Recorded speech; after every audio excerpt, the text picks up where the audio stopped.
Ladies and gentlemen, welcome to Gamer Grudge X.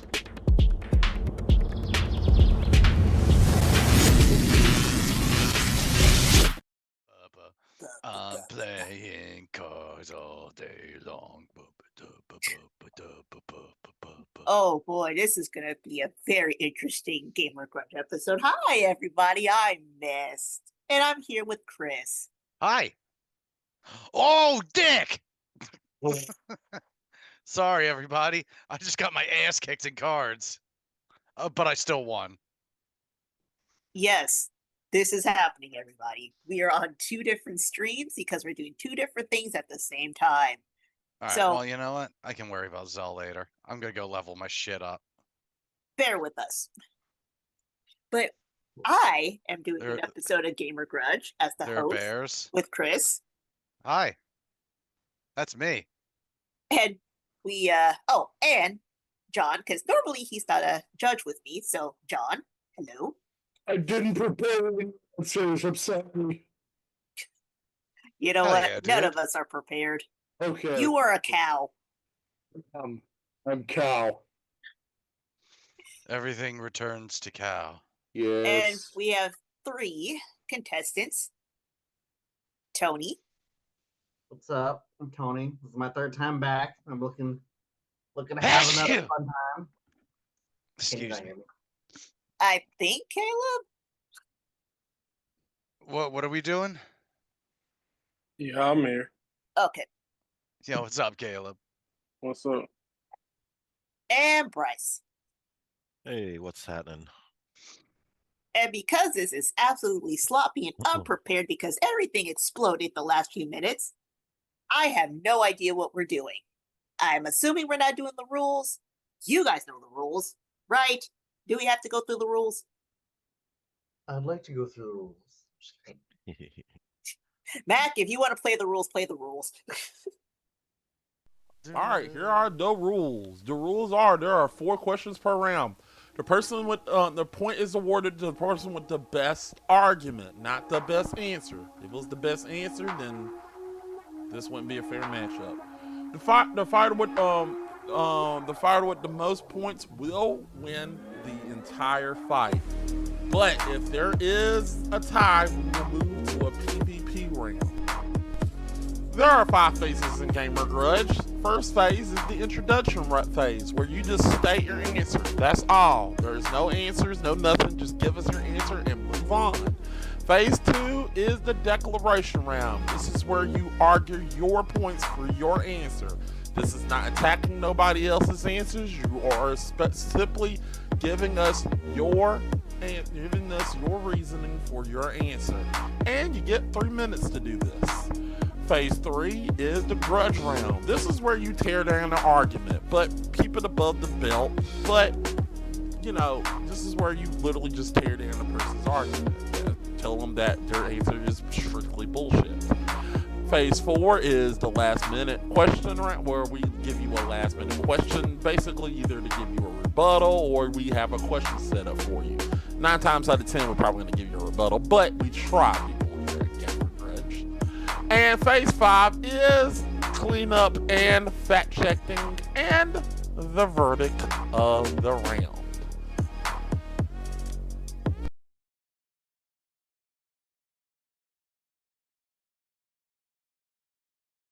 I know what I'm going to do. I'm going to go magic. All right. I'm going So, to exchange. I'm assuming we're done with the rules. Mm-hmm. Oh God, this is a mess. So we're just gonna go to question 1. You have question 1? I don't know if you're showing the question cards or anything. Okay. So question 1.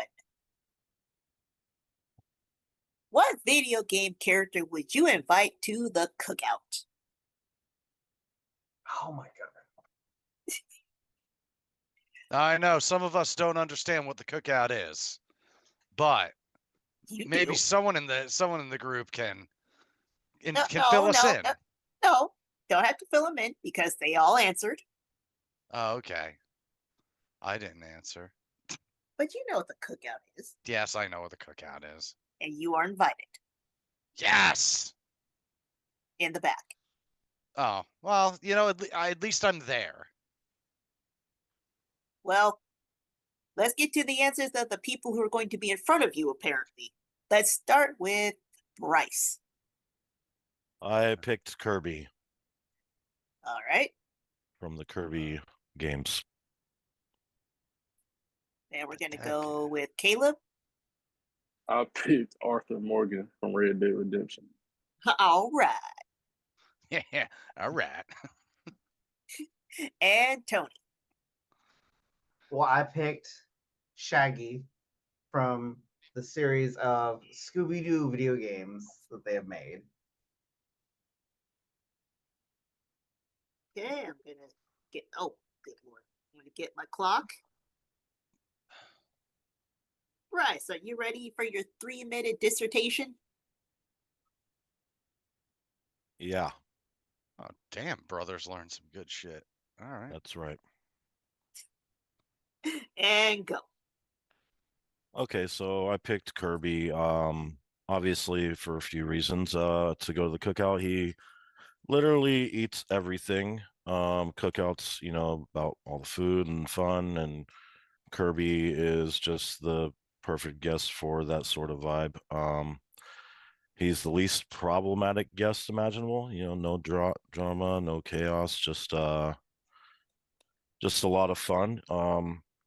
He can copy abilities, so if someone forgets grill skills, or he can, become a Michelin star chef and hailing a pit master. He's adorable and universally loved, kids and adults, gamers, non-gamers. Everyone at the cookout would be happy he's there. He brings the entertainment. He can float, dance, and turn into trampoline. So he's just an instant party amplifier. That's pretty much the gist of it. Just being able to bring no drama, but also save the day if needed. And just liked by everybody. Just seems like the perfect fit for a cookout character. Got a minute 40. That's all I need. I've hit all my points. Okie dokie. I like your confidence. Caleb, you're up. Okay. 3 All right. minutes. Go. Oh, okay. So I picked Arthur Morgan just based off the character he is in the game. When I think about a cookout, you kind of want that person that has a lot of good conversations. Arthur Morgan will have a lot to talk about. He's been through a lot. He's in the game. He also would be that type of person if something, because different cookouts you go to, some shit can happen, and that might be somebody you necessarily want to be at that cookout with you if he's on your side. He's not gonna judge anybody based off the people he was with in the game. He's not gonna judge people based off looks or whatever. He's gonna just blend it. He judges people off their character. So that's the type of person that I would want around. And yeah, that's about it. I know I didn't use a minute, but that's enough. You know what? 2 for 2. Y'all got a lot of confidence. Oh, all right, all right. And Tony, are you ready? I'm ready. Are you sure? Oh yeah, Do you have the same level of confidence? easily. Maybe even a little bit more. Go. Damn, all right. Okay. So when you think of Shaggy, what's the first thing you think of? His appetite. But he does not eat everything. He enjoys the sharing of food, which, when you think about a cookout, it's not only just eating food, it's sharing company. He's there for the food and vibes. In matter of fact, he will come up with ways to make food even more interesting than you never thought of. And he will go on and on about wanting you to try it.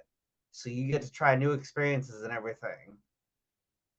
And if you think about Shaggy, Scooby's always there with him. So you got a cool freaking talking dog at your cookout.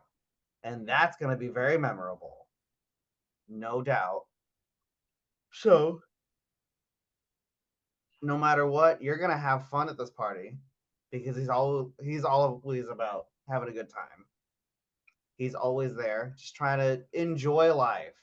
He's a man of simple means, but he's also a man of making sure that everyone else is having a good time as him.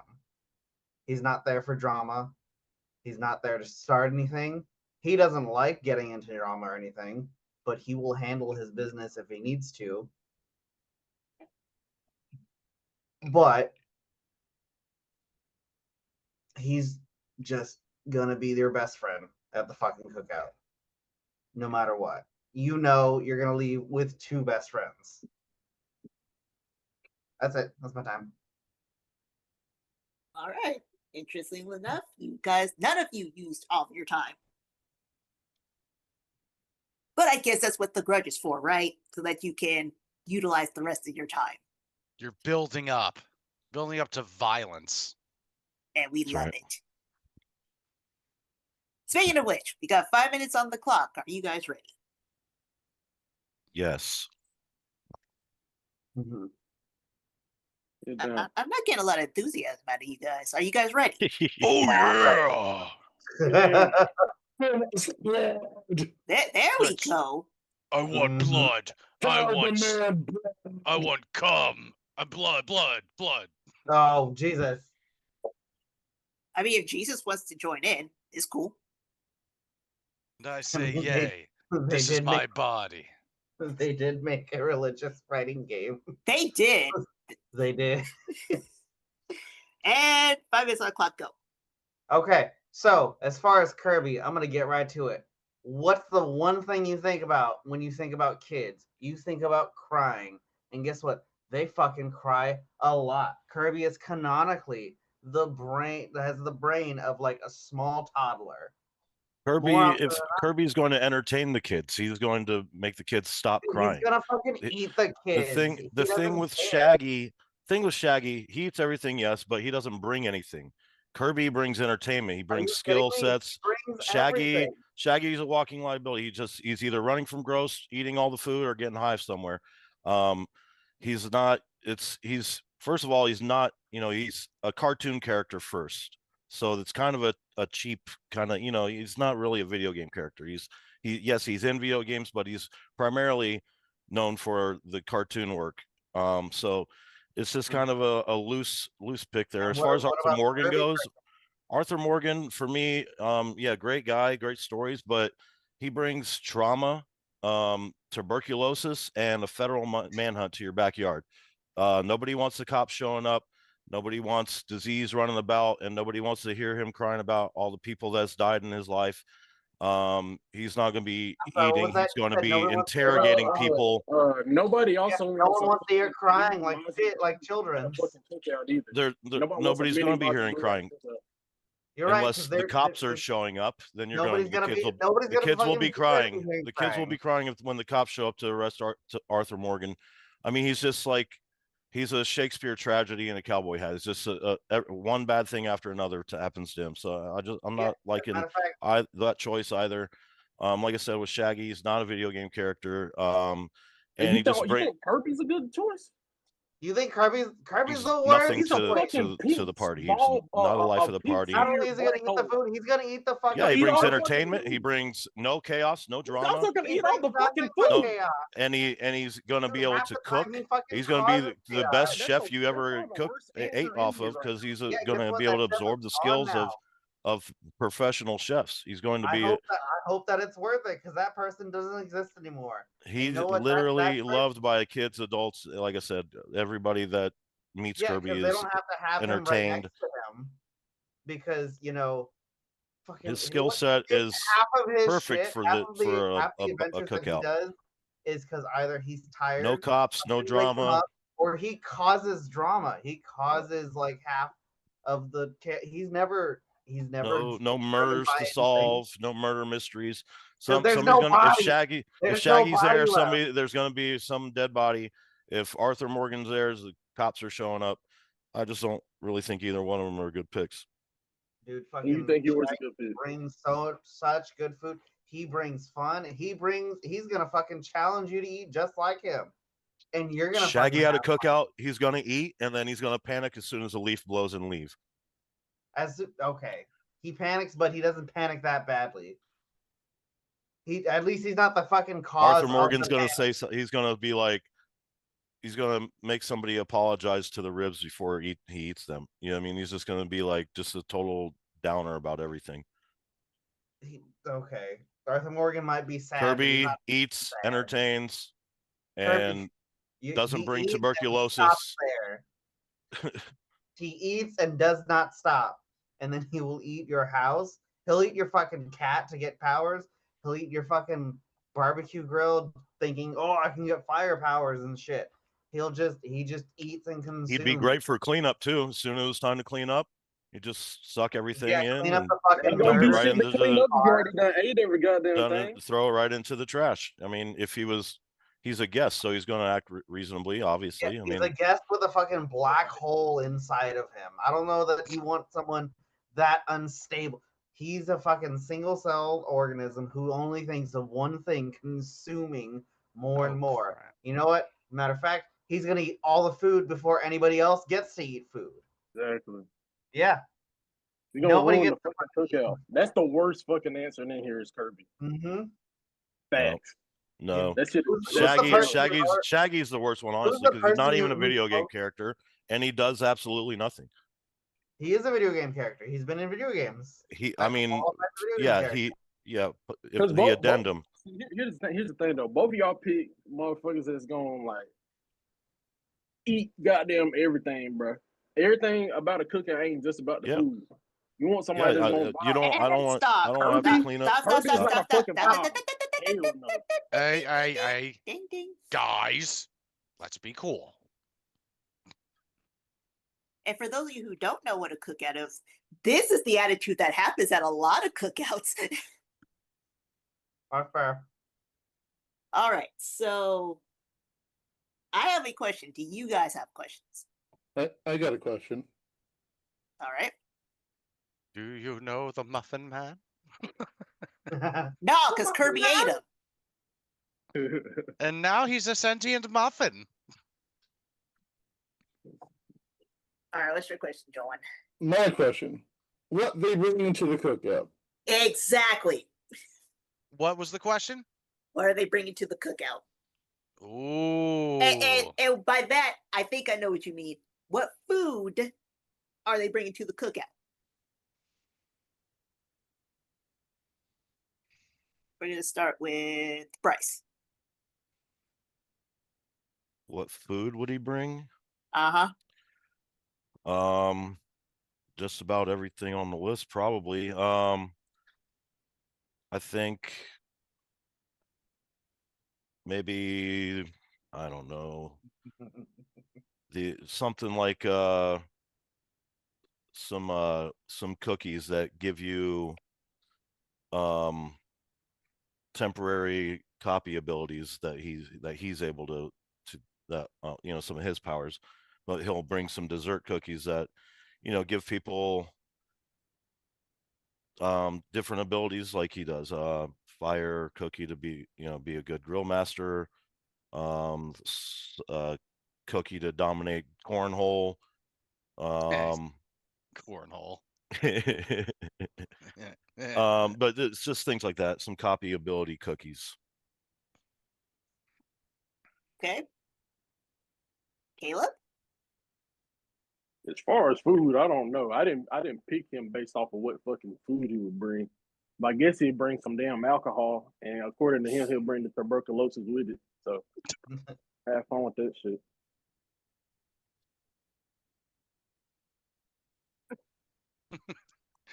Bring tuberculosis. What a tasty treat. Hey, it's enough for everybody. Ah! All right, Tony. Oh, Lord.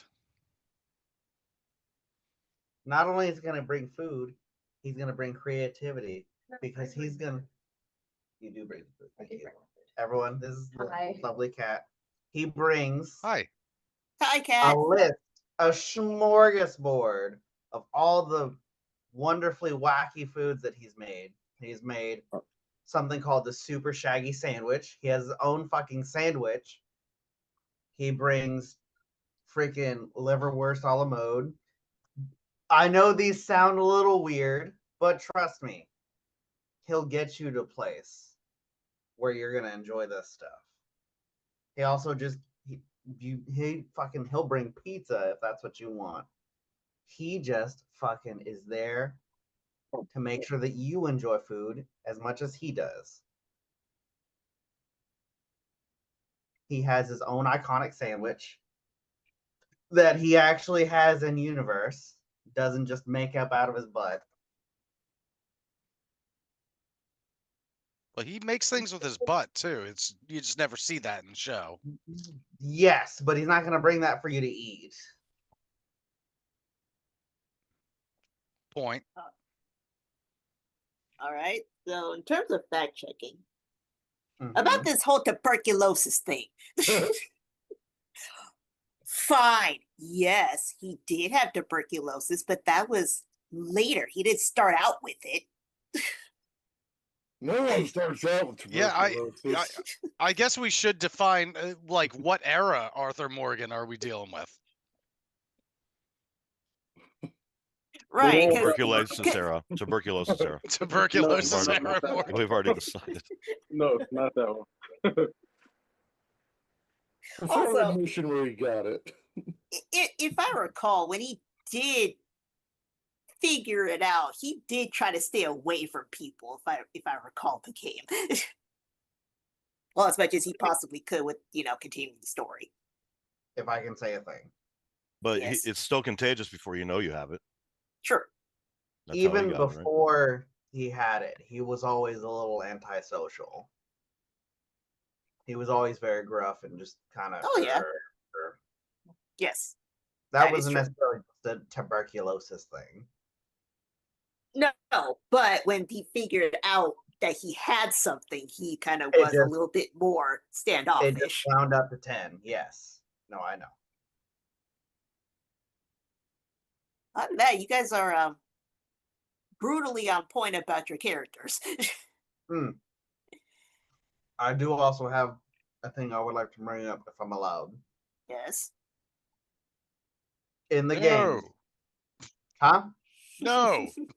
What do you mean no? No, And I'm I fucking vote with no. you. Yes, as well. Okay.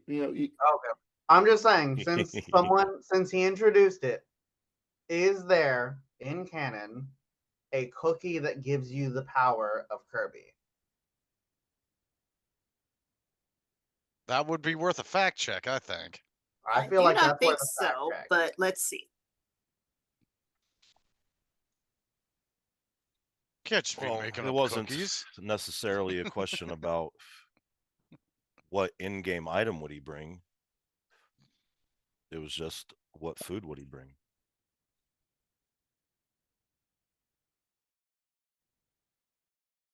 Yeah, the ability Was to- Shaggy's sandwich ever in game? Yeah, It was Actually, in yes, it was. it was. I mean, it was. It was.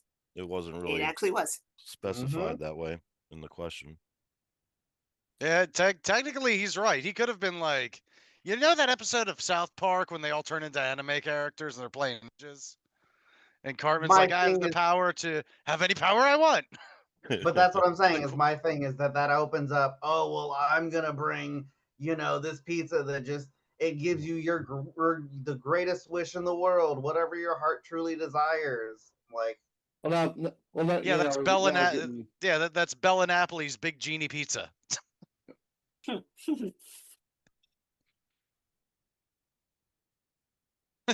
I mean, in terms of food wise, no, he doesn't have that, but he apparently can share powers with others.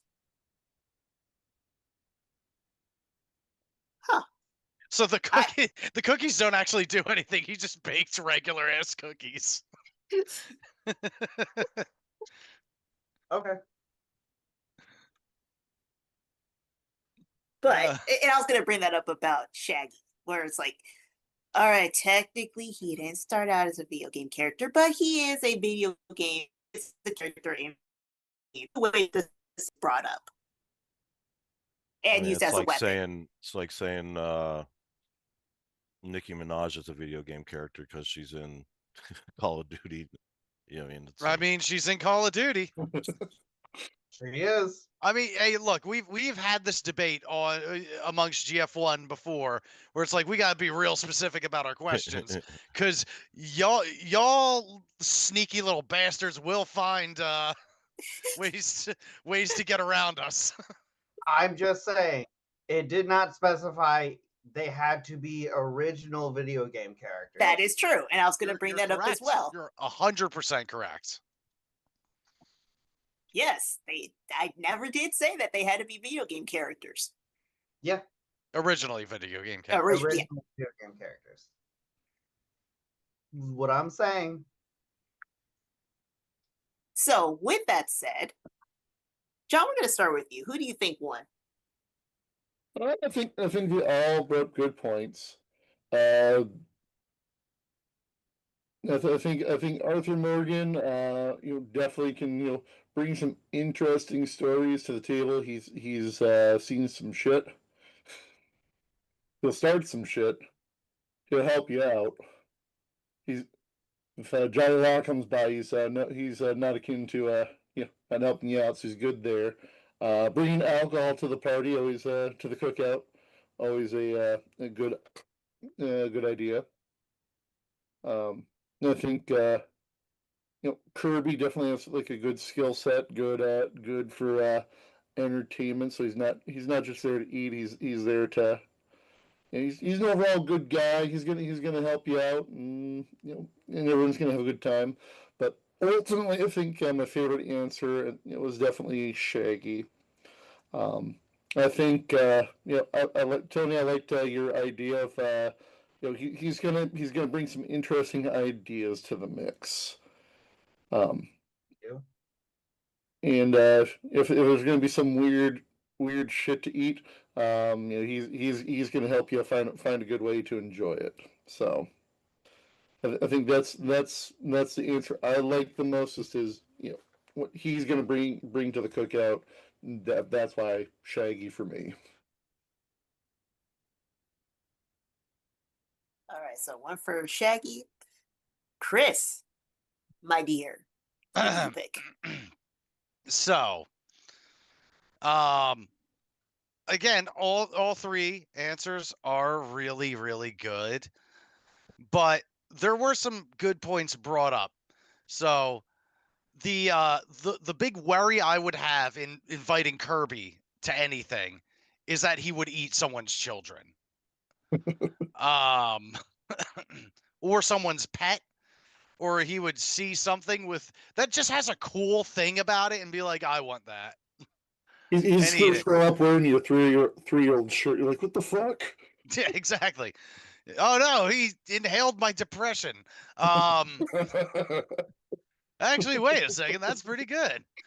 I feel like Kirby is gluttony incarnate. I don't think he would leave food for people. I think he would house a lot of it for himself. He's like me at any cookout function. Because I will definitely eat the last slice of pizza and not ask first. Now imagine that with every dish.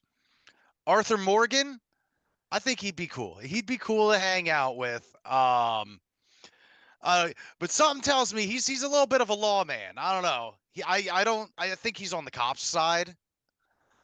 So that definitely knocks some points down. Yes, tell if you No, I'm actually fucking with you. I know he's not. No, he would have awesome stories. There is the issue of tuberculosis at some point in his life. Now, if we got young Arthur, then I think we're probably in the clear for a little while. But we get older Arthur. I mean, he's going to get a lot of people sick there, and in a post-COVID world, like we cannot stand for that. Long story short, I'm going with Shaggy because I think, like, yeah, he's a coward, but he's also super funny. He's going to bring his dog, and everyone fucking loves when you like having a dog at the house. His dog is also super well behaved and talks. And he would be the guy that does bring a shitload of food, and he's going to get everyone fucking high too. I don't see Arthur Morgan bringing weed to the cookout, but Shaggy's rolling up with like a pound. So Shaggy for me. Okay, so Shaggy wins. But I think you're both crazy because I would have gone with Arthur.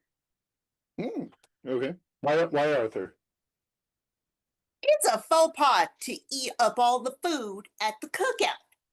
You don't do that. So Kirby's out automatically. Mm-hmm. The food that Tony was describing would also get Shaggy thrown out of the cookout. That'd be outside of the ginormous sandwich, but guess what? He would probably eat it before anybody else had a chance to eat it, along with Scooby. Because that tends to be the thing. They eat the sandwich. No one else gets to share. At least Shaggy is a good-natured man. I didn't say he was a bad guy. He would share. I feel like that would be his intent. But when do you see him share food with anybody other than Scooby? When does he have the opportunity? That's what I'm getting at. Can I answer That's that? what I'm getting I at. do have an answer for that. Oh. Okay. Let him cook. So Out. again, in the wider canon of it, there is a scene where he not only shares his food, he shares the ability to make the sandwich as big as his and enjoy it as much as his. And that is in this the Scooby Natural special where you see Dean make a sandwich just as big, if not bigger, and he gets so excited about it. Oh, so you mean a one-off time in his 60-year existence? Oh no! I'm sure there's plenty more. It's just the one that's the most fresh in my mind because it's just the look of just enjoyment in his face when it happens is very funny. Well, either way, Shaggy's not being invited to my cookout. All right, that's fair. And also, I love dogs. I don't care about Scooby that much. All right. Arthur, here's the thing with Arthur. Arthur also has respect.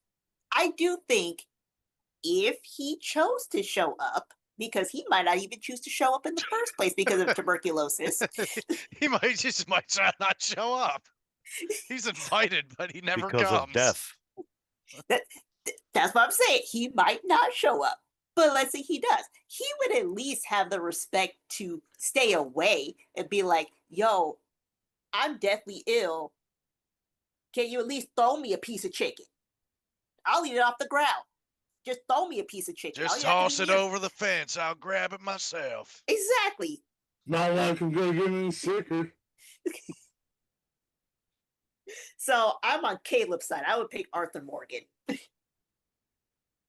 don't know. I feel like Arthur Morgan might accidentally let some racist shit slip. Not him. The other ones would. Because remember, he was cool with Lenny and the other dude. From what we saw, we don't know about their like late night conversations that like ended awkwardly. Well, True, but he was also him. the only one who was looking for Lenny. No one else gave a crap about Lenny. I'm kidding. You know, I've never actually played Red Dead. I did. Ooh. No, it's actually one of the parts where you can kill some fucking KKK members on the game. It's like a side mission. Oh yeah. I have ran into the meeting where I'm like, what is that burning oh. Yeah. What's that? A lowercase t? Time to leave? I mean, I can't not admit that that's not my reaction when I saw that. Where I'm like, what are they doing? What are those hooded guys doing? Burn that crow. Oh. Oh no. All right. Well, either way, Tony, you get the first point. I'm gonna see these other ghost cheats. Yeah. Yikes. So let's go to question 2. Raggy, what is the Rurox Ram doing here? Like man, oh man, Scoob. Hey, look. I think if we all just take a couple of deep breaths Oh, here it and is, just okay. try to. So question 2. Let's hold on. Question 2. What popular long-running game series is actually overrated? Oh, I want to answer this one, I know you do. That's why I but thought of you and I wrote I'm it. not. This is not my show. It's there. Well, It's I'm not, on but my show too, but we're gonna end up taking it over because I already know what your answer is. All right, so we are going to start with Tony. Yes. What's your answer? My answer for this question is Call of Duty, or as I like to call it, Call of Booty. you Call said duty, and booty. booty duty, But All right. call of butt Rice. stuff. ah, My answer is Pokemon, aka Pocket Monster. Pokemon. Chim Pokemon. Bye bye bye bye bye. Aw. And Caleb. Aw. Hey, look. I Halo. think if we all just take a couple of deep breaths here and just To be try fair, to. all 3 decent answers. Fuck. All right. He's up in the air sometime. Oh, Halo. Playing Halo. Tony. Oh, my phone died. Tony, 3 minutes on the clock. Are you ready? Yeah. Okay. Go. Sorry, I had to get the cat off the computer because he almost turned the computer off. Is it my turn yet?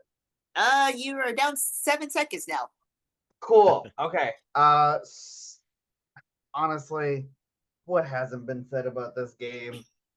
It's literally the same game, just with different time frames and different weapons. Hey, and look. it's like, I think if we all just even take a that's couple not of deep breaths interesting here anymore. and just try to. Fuck. And honestly, the only people who are buying this fucking stupid thing of a game are the people who've sunk so much money into it they can't convince themselves that it was a bad investment, because it's boring. There's a million other games that are just like it that are trying something different, and it's afraid to try anything different.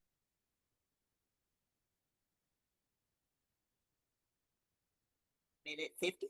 The only thing that was really interesting about it for a minute was fucking Call of Duty Zombies, and even they fucked Hey, look. that I think if we all just to take a couple oblivion of deep breaths as here well, and just try. and it became stupid, and people hated it more and more as they introduced different things that just didn't work, and it just honestly, I think we're all kind of tired of it, and it's ready to go down for the count.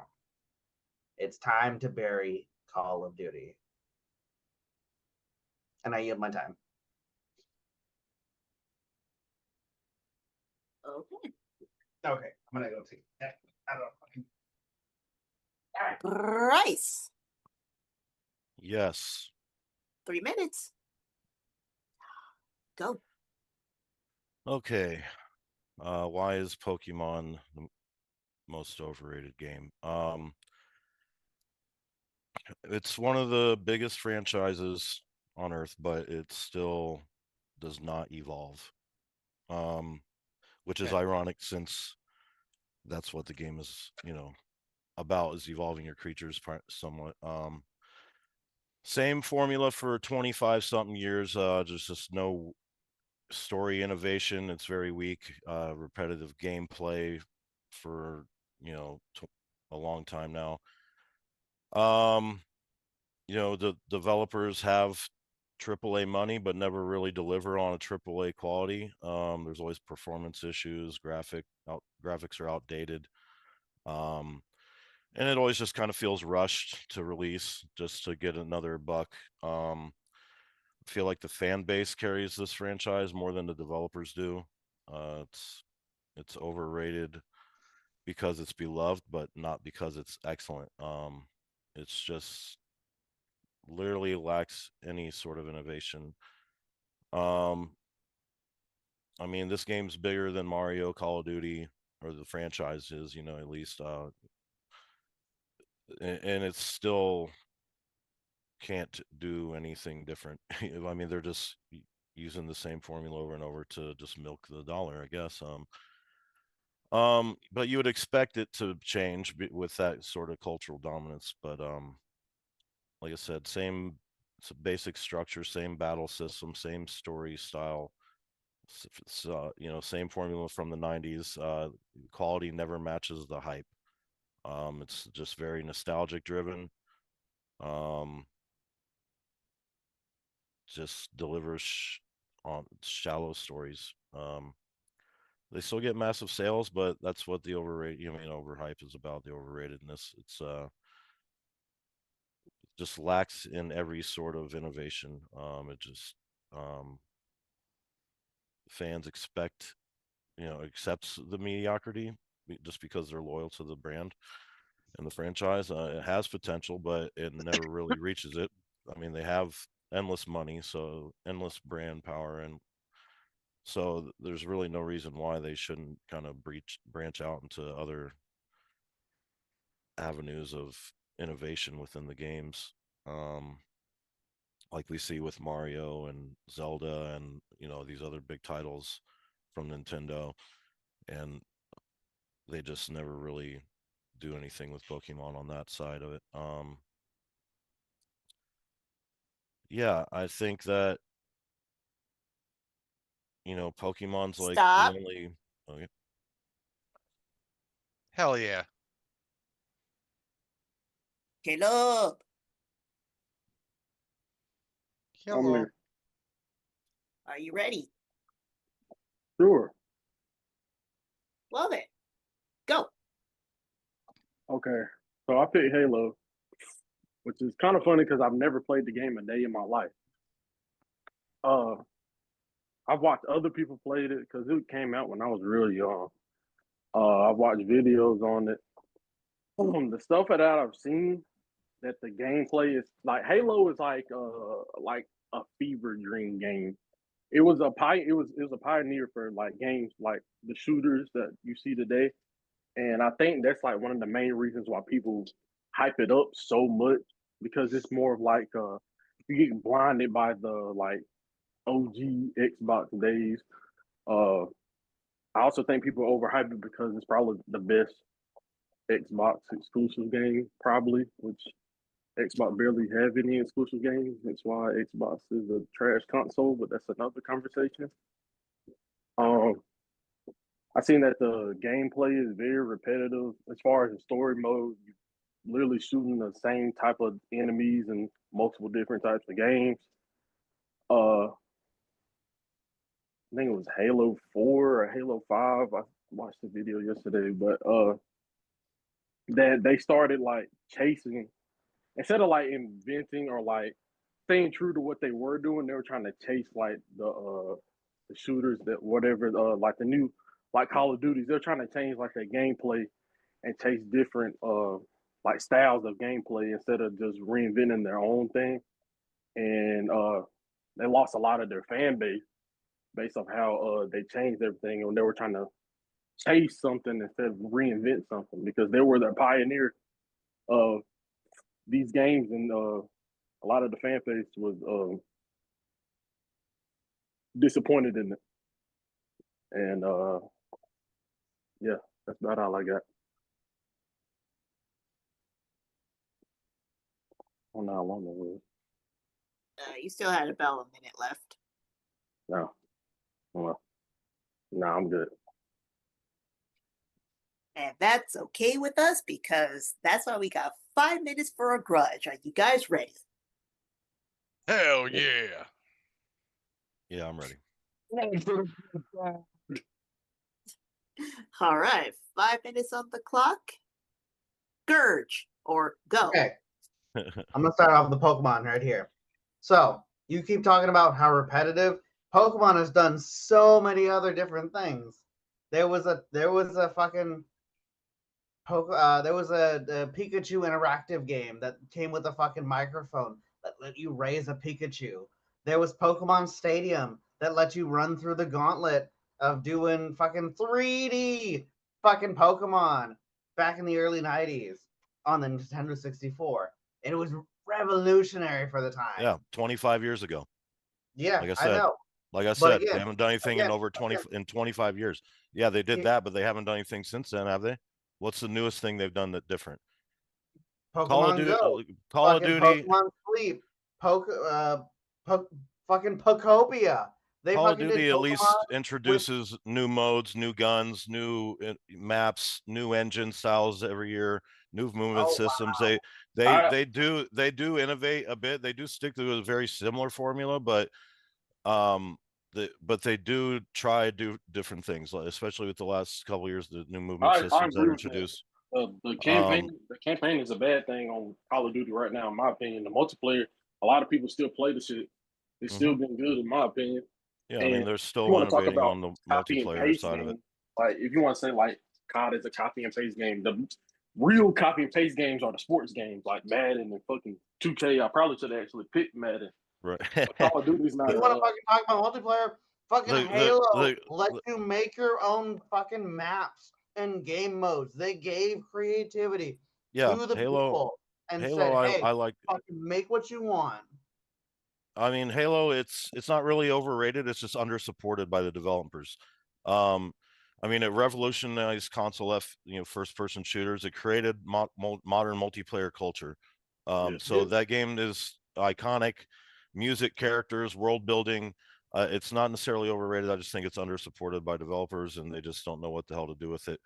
Not even just from the game perspective. A fucking production company made a whole series just using the game engine to run this series of a TV show that did really fucking well. And I love it. And you fucking probably never. You didn't even fucking play the game and you said it's overrated. I think that shit is overrated. I think at the very least you have to play a game to have an opinion about that game. That's my only piece. I feel at the very least you need to have the game and play it. Don't be one of those freaking game reviewers. I can get past the tutorial not knowing how to play the game. Yeah, I mean, Halo Infinite was actually pretty good. It just had terrible support. Once it launched, great. they just didn't keep up with content addition. Mm-hmm. But at its core, it was pretty it was good. Dude, fucking Pokemon's trying new things all the goddamn time. I mean, even not just talking about the video games. The fucking Pokemon trading card game does fucking amazingly well. There's a reason that it's a international company, world renowned for what it's doing. I just think that Pokemon is just the video games themselves are just not. It's the same ran stuff. Out of their own ideas. They had to just start saying, "Oh, they'll buy stuff if we put fucking celebrities and like your cartoon characters in here." They don't have any other original ideas. They're literally just recycling everybody else's ideas, slapping it into a game. It seems like more people are recycling their ideas, and that's why the scene is so redundant, is because everybody's trying to do what Call of Duty does, like he was saying with Halo. Halo is trying to shift to be more like Call of Duty, because Call of Duty sets the standards of what for first-person shooters multiplayers should be. But just because you set everybody the standard tries to copy that, doing the same thing to keep setting the standard. You've set the standard, move on from the standard. I mean, at least I don't know. I just think Call of Duty's got a little bit more innovation than Pokemon does these days. And being able to put, real celebrities in there, that's actually a great idea. I mean, it's a great money-making idea, but yeah, that's but people love that. People love playing as fucking Bruce Willis from, Die Hard, or Sylvester Stallone, or whoever, Terminator. Like, people love that shit, and it does make the game more fun. That's what they have Fortnite for. That's what they have Fortnite Yeah, but for. Fortnite's Okay, are stop. for kids. Stop. I have a kinda- question. I wish it What's would have your stopped on what Tony said. Yes, what's your question? As far as like celebrity cameos and like crossover events in Call of Duty, have they done any near crossovers? Oh, good lord. That's 'Cause, your question. I might have to get that game. Oh gosh. I'm kidding. No. Oh well, No. then I'm not interested. Fuck Call of Duty. They you know what anime they did that I know for a fact that they did? They did fucking Attack on Titan. Hellsing. They did Hellsing. They did Attack on Titan. They did Hellsing and it looked so gross. Fucking Alucard looked like dog shit in that Aw. game.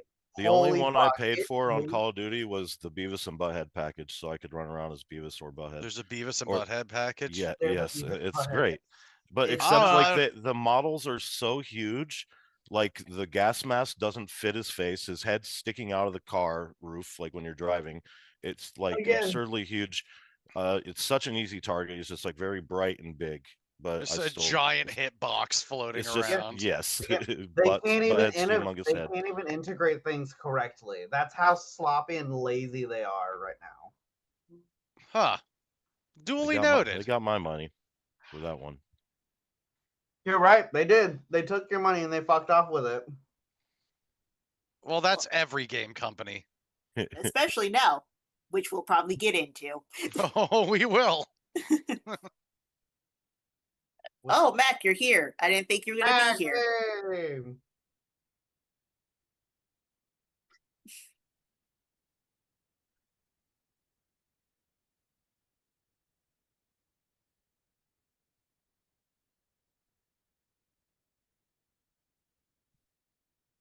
That was going to be my question.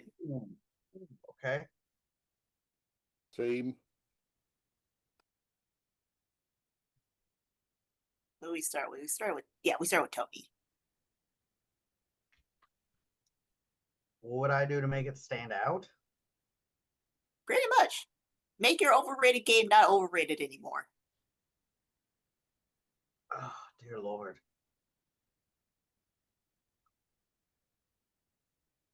I honestly don't know because anything I can think of, it's a different game. It's just a different game, but with Call of Duty skins.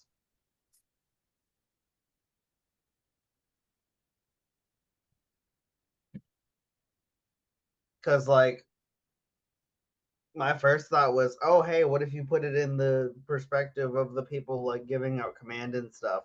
But that's just Command and Conquer. That's just RTS. And like that's been done a bazillion times over. You know. I mean fuck, they did the whole zombies thing. And honestly, this was the first for me. They fucking killed zombies for me for a little bit. Well, that is the goal. Kill zombies. Yeah, but they made zombie killing like repetitive and boring. To be fair, I felt like that when Red Dead Redemption did the same thing. It's just anything that I think of is like, oh hey, there's that game, and it does it amazingly better. Gotcha. All right, how about you, Bryce? Dallas Howard. Schumacher. A few things I would change to make Pokemon better, I guess, would be to kind of update, modernize the battle system to where maybe there's more environmental effects, just maybe smarter AI that you're fighting against, more dynamic animations, maybe a few real-time elements. But also I'd like to kind of expand, like make it a true open world with modern standards, where you have a world with real density and towns that feel alive and environments that aren't just empty fields. So it doesn't feel like a tech demo. And to do that, you'd have to start by to stop rushing releases, so that you have longer time to polish and test, and just give it longer developmental cycles. That's what I'll do. Modernize the battle system, make it more open world for modern, standards, and stop rushing it. Quick question. So when you say open world, do you mean like single player open world or community open world? What do you mean, like online? Yeah. I mean, I don't play a lot of Pokemon games. Do you play online at all? There are some points where you do you can fight people online.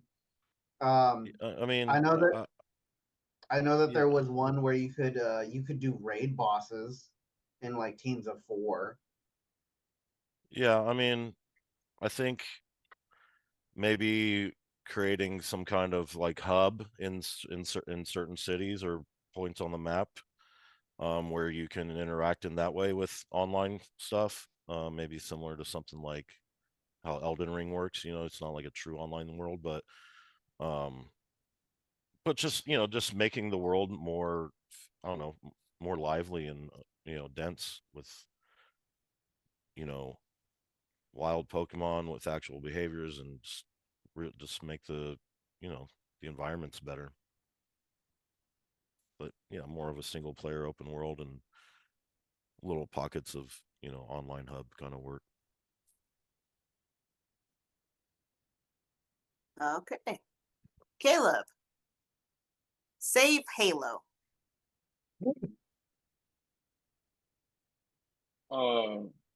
Once again, I can't really talk more as much from experience, but from the videos I watched, people would rather go back to. He was talking about it earlier. The sandbox, the sandbox combat style type of thing. I think it was Halo 3. Going back to something like that, making the campaign a little bit more different as far as like the enemies you're facing, not shooting the same shit for hours. That's about all I can think of because I ain't never played the game before. But I just don't. Oh, and maybe move it to fucking PlayStation. That'd probably help it too. I think it is here soon, isn't it? You said what? I think It it might is. be. I think they're moving it to PlayStation here soon. Oh, really? Mm-hmm. I think so. Might actually play it then. Mm-hmm. Well, I was just curious about some little facts about how many games are in each series. And we're just going to talk about the main part of the series because bump all that side stuff. So for Pokemon, there are over 40 main series Pokemon games. Yeah. For Halo, there's 12, which for some reason I thought was way more, but only 12. And for COD, over 20. Also, here at the GF1 Studios, we do not confirm or we will deny that Halo is a sandbox game. It is not a sandbox game. It will never be a fucking sandbox game. That is all. All right. Okay. I thought the latest one was Halo Infinite. Don't. My bad. Do not bring him in here. I'm saying that to save us our sanity and time on that one.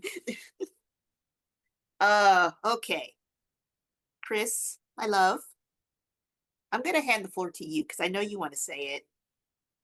I know you want to talk about it. Why don't we do the voting first? I think No, that would I'm be. saying no.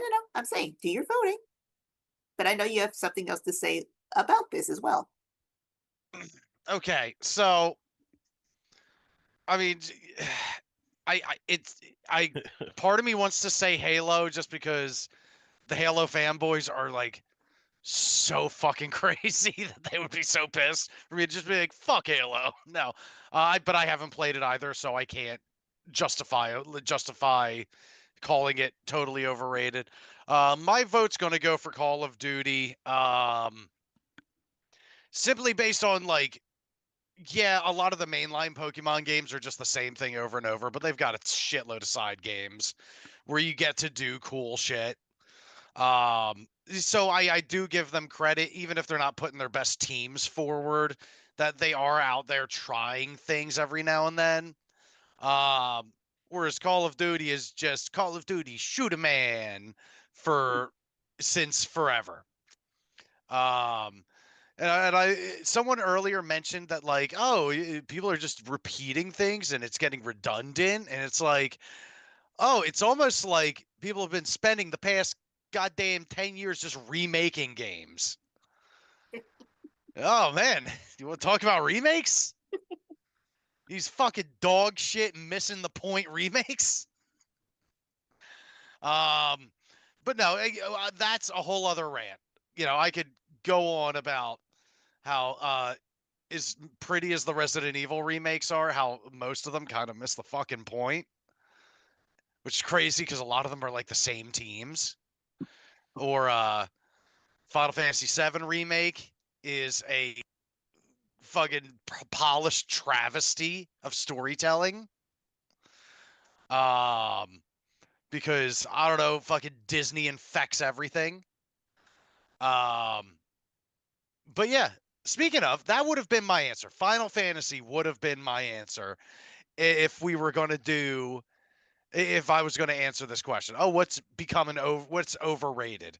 It would be Final Fantasy, because Final Fantasy had this 10-year period from 1991 to 2001 where it was the golden age. Like, didn't matter, from 4 to 10, you were getting a quality fucking game. Even the missteps in there. Final Fantasy VIII, which I'm playing right now on my stream, there are a lot of missteps there, but you're still getting a quality fucking game. Answer the damn question. Sorry. I did. Call of Duty. Sorry. Well, you know what? I don't want to talk no more. Jeez, Mac. I apologize. I can't articulate my statements right now. Anyway, I thought it would be running around in Resident circles Evil. in the goddamn training center in fucking Balam Garden, killing T-Rexes. It's not your fault, Not Chris. lying. Why would I lie? I've never lied once in my life. Chris, it's not your fault. It's not your fault. It's not your I know fault. it's not. It's not your fault, Chris. Shut up. It's not your fault. Anyways, I'm gonna go next. Okay. Fuck remakes. I mean, that's why I handed it to you first, so that you can get it out.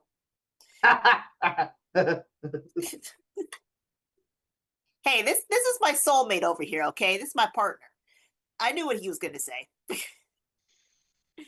Anyways, okay, so I'm gonna go next, and okay. I have played a few minutes of Call of Duty. I have played even less minutes of Halo, and the only Pokemon games I've ever played are Pokemon Snap. So, none of these answers appeal to me whatsoever. Because I probably would have gone with Final Fantasy as well. But,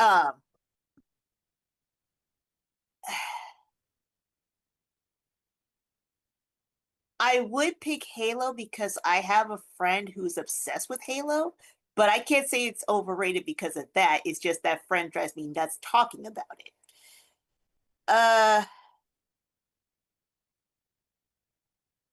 Call of Duty. You know what? I might go with Call of Duty because between the two, I tend to see more promotion with Call of Duty every few freaking minutes. And holy crap, it's like I could not tell you any difference between any Call of Duty game to save my life. Like, even when they call it something else, it's like, what's the difference? Call of Duty shoot a man. Pretty much. Call of Duty shoot insert object. So, as much as I don't like Pokemon, I can defend it by saying I played Pokemon Snap, and that is actually definitively different than the Pokemon games. Whereas Call of Duty, I couldn't tell you any difference between them. So I'm gonna go with Call of Duty. Josh. Shoot a man. All right. So my answer doesn't matter, so I can say whatever the fuck I want. 'Cause I am Cal. All-headed cow. Yep. Having played the various iterations of each of the games, Call of Duty, I'm one of those guys that does pick up the game every year. I do have a friend that works at Raven Software, and or she just moved out to Nashville, so no longer works there. But I've enjoyed the Call of Duty games. I yes, it's a shoot 'em man, but then you're also like, for me, it's like just trying to figure out like, okay, what's my strategy? What's my favorite build? Things like that. I get how people are sick of it, and it can be a little repetitive, but it's also that one more game mentality for me that will keep me up way longer than I should have. Halo, I enjoy the Halo series as well. Never really got into the Forge because I don't have the patience to make a big ass pinball machine of Halo parts and what have you. It's looked interesting. I've played some friends' builds, been enjoyable, but I don't think they've saturated the market as much as they potentially could have. I think the products that they put in there, good and well established with Forge and what have you. Red and blue, not notwithstanding. That's just something inspired by the engine and neat stuff that they were able to do with those mechanics and those characters. Pokemon. I've played through some Pokemon games, played through some of the first iterations, and I tried to pick up some later on in life, and then it's like it's just the same thing over and over again. I couldn't tell you based on some of the new stuff that's came out, like Arceus and Z to A and such like that. But being in the card shops, I see enough of the goddamn card game coming through, and that and the fuck the scalpers and fuck them in the ass, right in their goddamn Will ass. do. And so it's I don't know, it's got to take something interesting for me to get back into the Pokemon franchise. I'm looking forward to being able to play the Pokemon pinball game that came out recently, because that looks like it's going to be a blast. But it's more so I'm playing it more for the pinball than I am for the Pokemon. So overall, I would give my point to Bryce. So speak, cow. So speaketh the cow. Praise be Cal. Obey the cow god. Praise the cow god. Well, as we go into this, Tony has 2 points. Bryce and Caleb, you guys need to catch up. You need to stop this madman. Will Bryce and Caleb catch up? Find out next time on GF1. On You know what? That's how I put my BRB screen up because I have to pee. I should have actually cut the stream, just left it that. just ended the stream. You're like, all right, that's enough out of us. Yeah. Well, that's fine. That's right. Well, Judge Man. Yeah, let's do it. Be right back. Because You should. I want you all to kiss and make up before I stick you on it more. Mm-hmm. Go, Pete. We'll answer questions from the.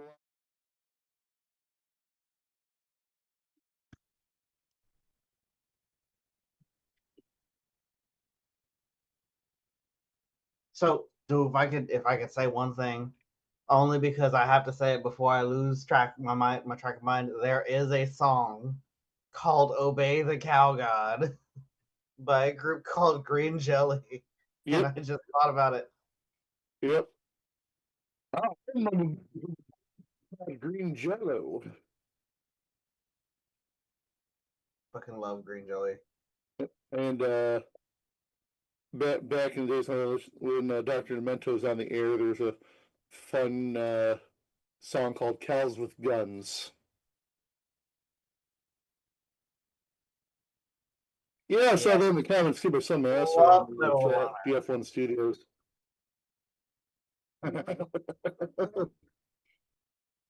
Yep, Medal of Honor. Oh god. I remember, but I never played it. I just remember seeing it. I played it back when I had a GameCube, and honestly, it was a lot of fun. It was neat. You didn't play one person; you played a squad of people, and I liked that idea. It was very interesting.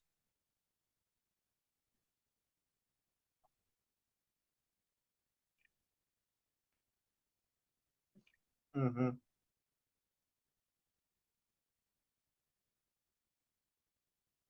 Yeah.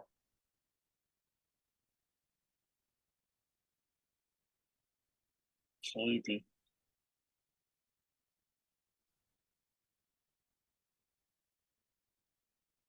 Dude, I'm only fucking. got 2 more questions, possibly 3, depending on how this goes. My back is killing me. Ugh.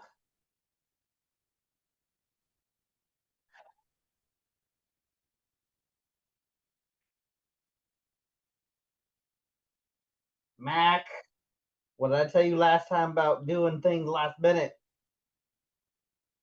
Well, to be fair, in Mac's defense, To be foul. I was supposed to run it and stuff broke. So, Oh. Okay. My bad. I will retract my. yeah, because I have everything set up. It's just OBS was like, OBS doesn't nope. like it.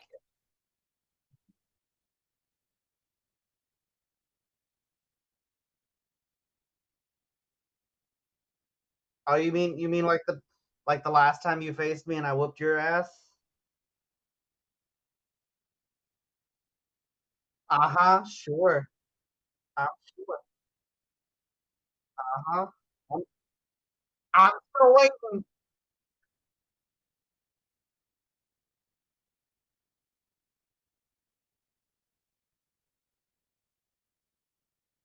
You know what? You know what? I came out with the cuts, but I still came out. I still came out of it.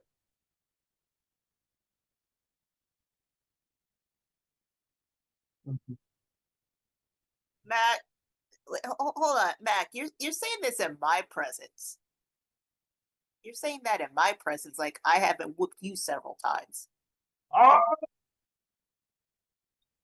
Yeah, once. Once out of how many times? No. If you go brag, you go brag. So go ahead, brag. But hold on, you didn't beat me as the champ. You beat me one time. I beat you 3 times as a champ.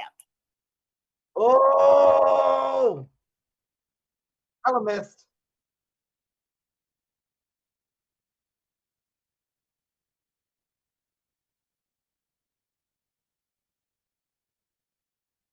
Okay. Dude, I love it. I always want to hear you talk. I know everybody want to hear Mac. Everybody would come here to see Mac. Look, I every once in a while Mac needs a break, guys. He's a human being. I will say I was very happy to hear from you saying, "Hey, you want to come back?" I was trying to I get fucking love these things.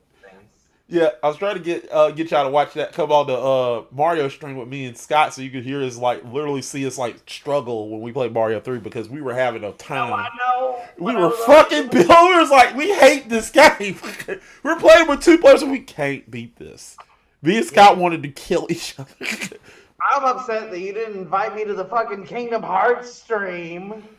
Actually, we didn't do the Kingdom Hearts. I think that was DTH. Fuck you. Yeah, DTH and Frog Guru. did Kingdom Hearts, and Yeah, we. I got drunk. I got drunk for the finale, and I don't remember how that game ends, but I remember liking how it ended.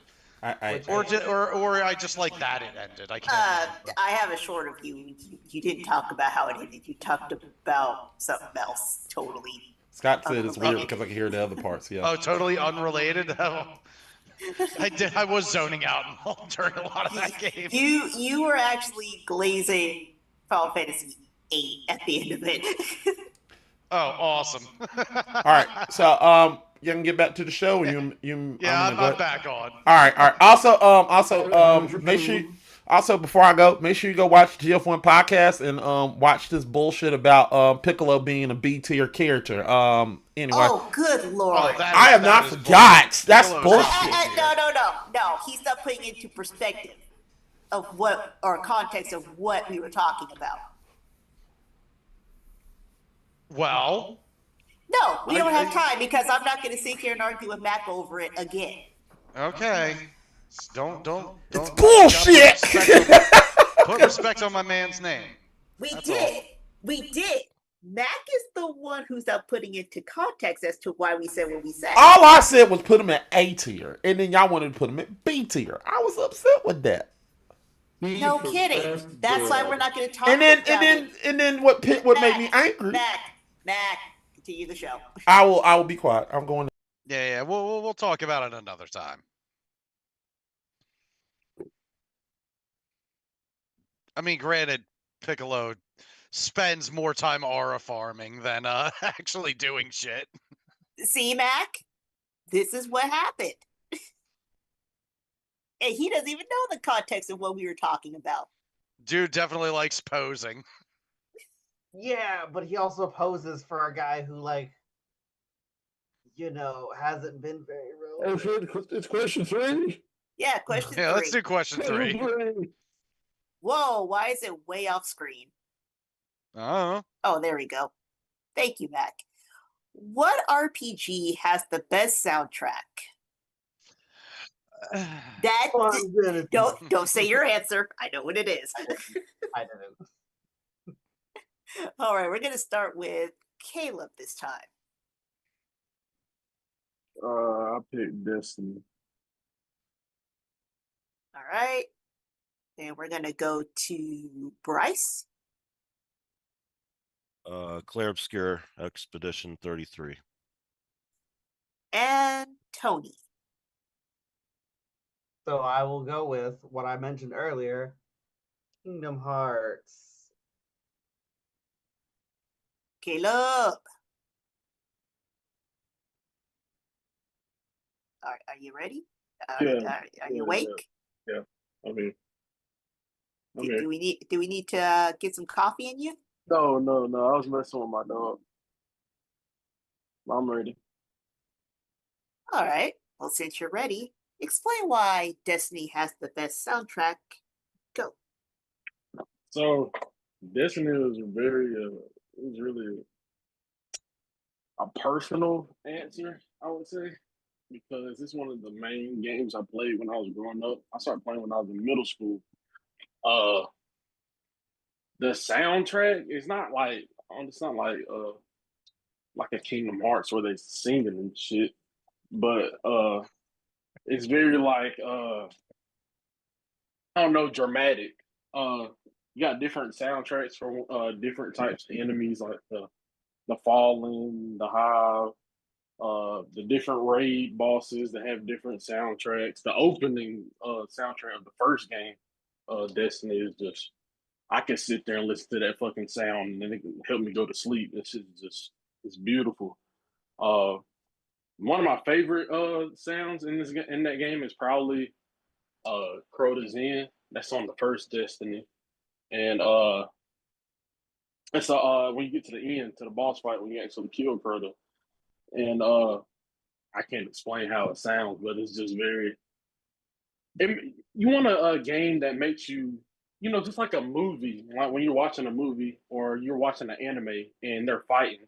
You want a certain type of sound to be playing whenever you in that moment, and I feel like Destiny just does that well in those moments. So yeah, that's why I picked Destiny.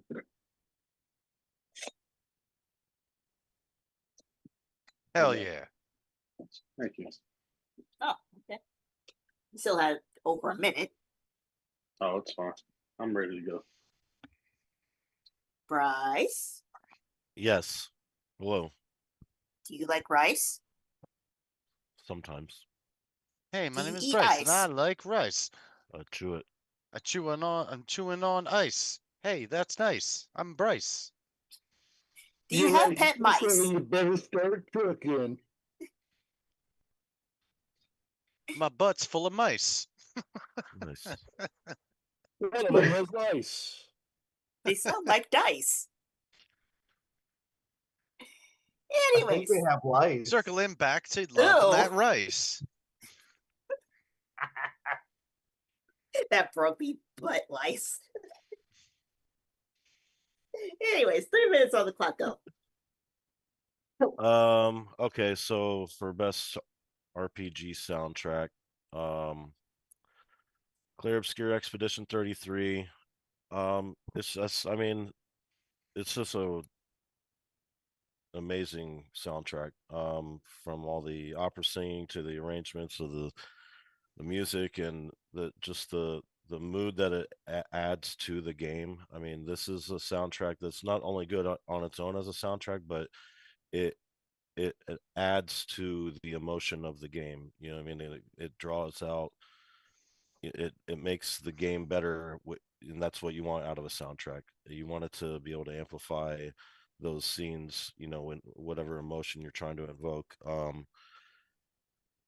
I think that it's just, you know, cinematic and emotional, and it's just layered perfectly with the game. The orchestral, atmospheric kind of stuff.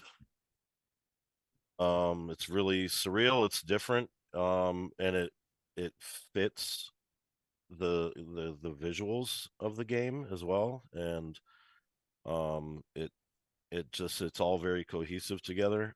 Feels like an HBO drama quality kind of high end production soundtrack, and um, it's a psychological opera. It's a good way to describe it. It's just very emotional and deep in the music. It blends classical and surreal elements in a way like that I've never really seen before. I've never really heard a soundtrack quite like this before. Very dreamlike. And if, like I said, it fits well with the whole painting theme of the game. If you've ever played it, there's a lot of painting and paint, you know, paint pictures of paintings and stuff involved, and it just kind of fits that aesthetic of that the game provides as well, even just through the music. It's very intense. The energy just matches the game perfectly. And it's different. It's like I said, it's like something I've never heard before. It's just artistically creative and ambitious and different and fresh. Um, and it just stands out on its own. Even, you know, as a soundtrack to the game, it's great, but on its own, it's very just great music as well. To where you can actually collect records throughout the game and play them back at your camp when you're just kind of chilling, and you want to have conversations with your party members. You find different records that you can play on a gramophone in your camp, so you can listen to these songs while you're, you know, having these conversations or kind of exploring around the camp. And stop.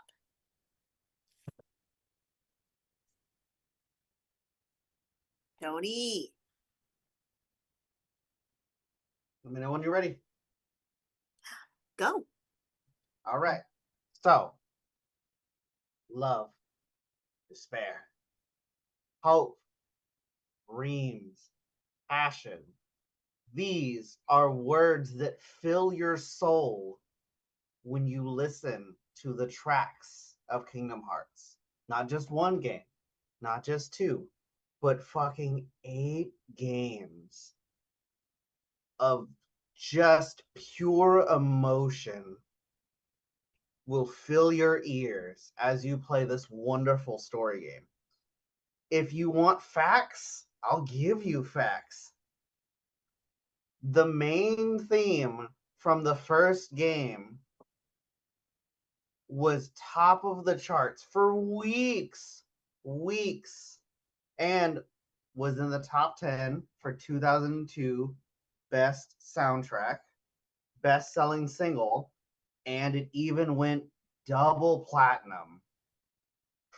And it was sung by one of possibly the highest of Japan's most favorite pop artists. I want to make sure I'm saying her name right. Utada Hikaru. Need I say more? The freaking orchestra. They had to have a separate event to just play this music because it was so well loved and so well experienced. Even the opening themes can be played as just like, if you want good background noise, literally start up any of the Kingdom Hearts games and just have the main theme song play, and you will be so relaxed. You will feel such a sense of serene in your life.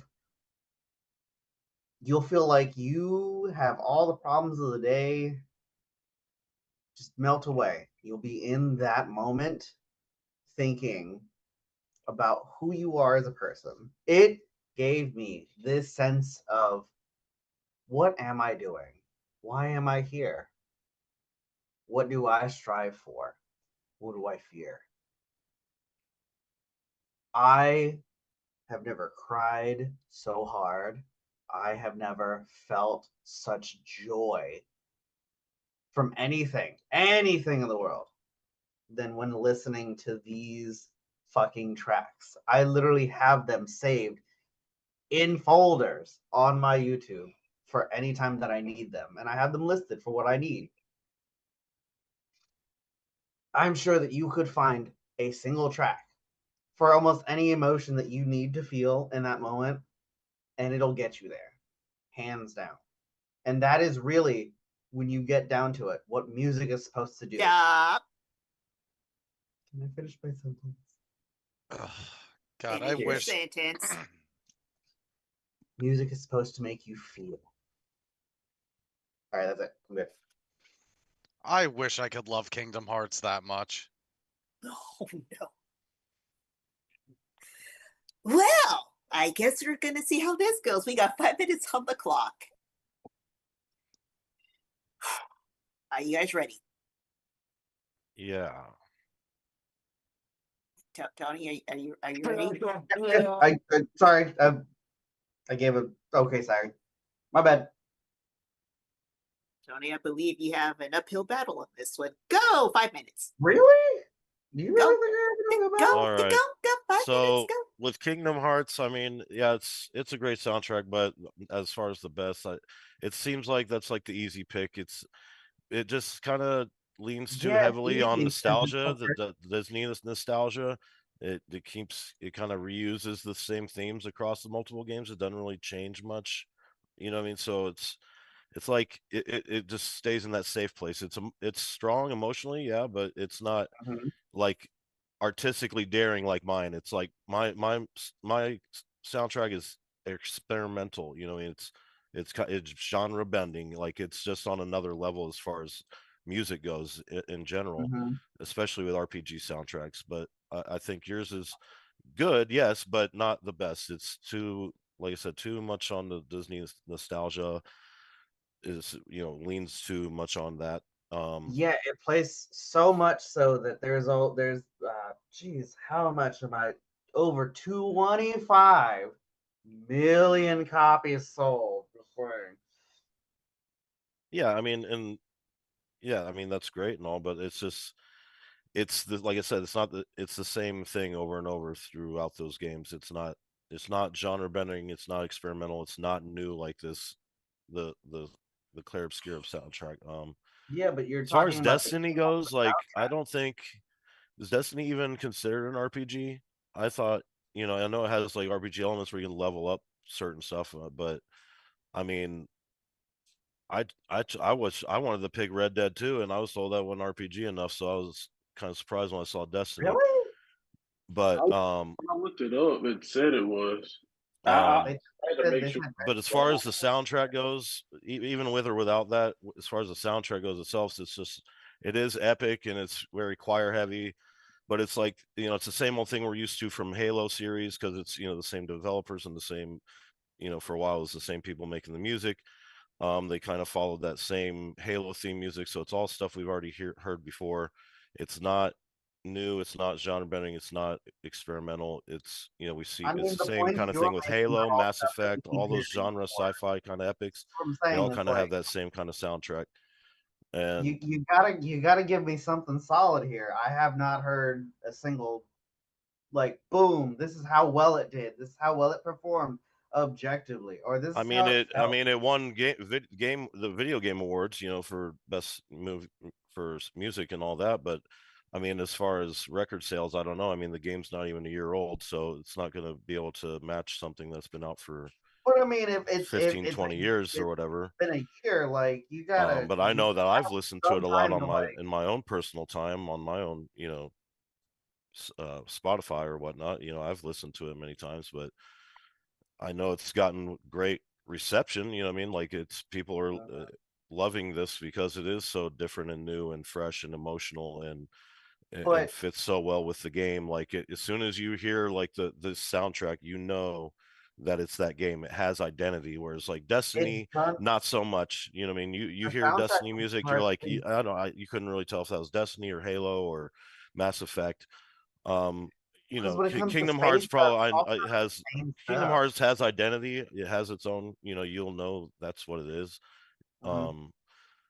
But like I Well, said, because he's a it's composer that not comes from experimental. It's not, many it's different, atmospheric, is RPGs. haunting He and comes from surreal and fucking Legend of as Mana. He comes from Parasite Eve. He comes from fucking Street Fighter. It's the same composer. He comes from fucking Xenoblade Chronicles. He has that experience to make you feel those emotions. That's where that comes from. Just because you try new things doesn't mean that, but I cool, mean try something new. Doesn't mean that it's it does have its, like I said, it's not it's predictable with yours more because it's what you're going to get with it. Whereas like with Clair Obscura, it was something totally new and refreshing, and it was beautifully executed. I mean, everybody's going to say, it was. yeah. But again, you're The hyping up game as soon as you hear it. As soon as you you're hear it, hyping up the newness. I've listened to the soundtrack. It's cool and all, I guess, but like I don't get that extra oomph that makes me actually feel something. when it adds the emotional intensity of the game. Like when you're in the Yeah, the scenes as emotional well, intensity of like the game is just it it wants to be edgy adds for the to that sake of being more than I've edgy. seen in a lot And in many stop. games. And I'm just And stop. All right. Did anyone have any questions? No, but I did some fact checking.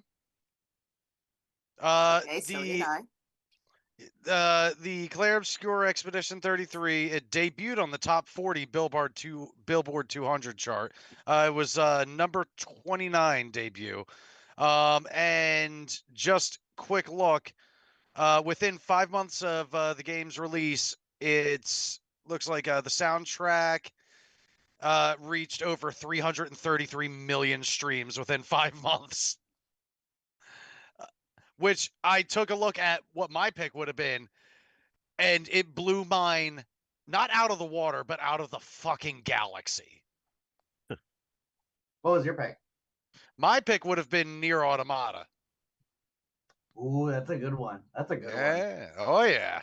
Yeah. That's my Kingdom Hearts. Mhm. Well, so I have a very personal reason for why I liked Kingdom Hearts, but I don't want Hey, to say it to like no, it's okay. I don't want to say it to skew the results. I will say it afterwards. I got you. Also, my pick would have been different too, but we'll get to that in judgment. Mm-hmm. I do love the Earthbound soundtrack. Earthbound has I a good couldn't really get soundtrack. into Earthbound. It was good. So do we have any other? Or do we have any questions? I should say. Best song off of each soundtrack. Yes. Off of Eve. Can you narrow it down for me? Because I have quite a few Okay, soundtracks. I'm gonna read. I'm gonna modify what he says. Okay. What is the soundtrack that's to you?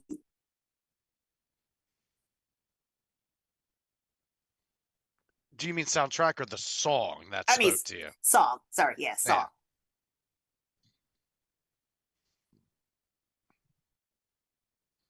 Because if it speaks to you, you'll be able to speak about it, basically.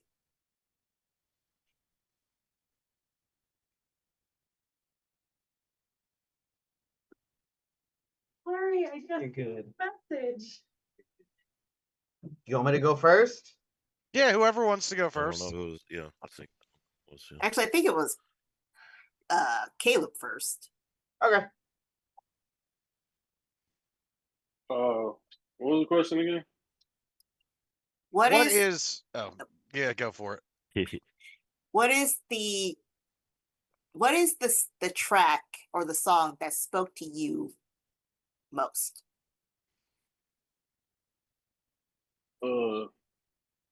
Yeah, I don't know the name of it, but I said earlier it's a theme that plays when you doing the raid quotas in, and I'm not gonna necessarily say it speaks to me because most of the Destiny soundtrack is just like sound. Uh, it just really connect with me because I played that game when I was younger, and you have certain sounds that you hear that you just it's something I'll never forget. The emotions whenever you beat it, the rewards you get because most people got Gallahorn from that one. That's where I got my Gallahorn from. But but necessarily that's just it was just the sound I guess that stuck with me of the because when I think about the soundtrack, I get Kingdom Hearts because it's it has some good ass music that you can just play in the car. But I thought about whenever you playing the game, not actually playing the game, when you're fighting, when you're actually doing something inside the game, it touches those emotions. So, yeah, that's my answer. Okay. I think Bryce, you were next. I don't know the name of it because most of them are in French. But but it's the one that they played at the video game awards this last December. I'll try to pronounce it. Un verre est témoin. Oh my god. But I just the sound of this music and it kind of has a theme throughout the whole soundtrack, but this sound in this song kind of shows you what to expect out of the rest of the soundtrack a lot. It's just like really haunting, romantic, tragic, operatic French music. It just seems like so much more than music when it's all put together the way they've done it. It's just it's not like background ambience music. It's just like something that's a real piece of art. It's a lot of orchestra and it builds well, dramatic, like swelling, and has really good just vocals and instruments throughout the whole thing. But the vocals are very they stand out the most, I think. Un via tenel means a life to love you. Voulez-vous coucher avec moi? Lady Marmalade. But yeah, and yeah, I think it just kind of shows the identity of that of the game and the whole soundtrack with that song. Traditional French song, Moulin Rouge.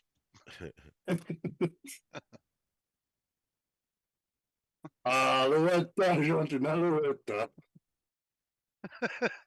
I'm a French count now. Yeah.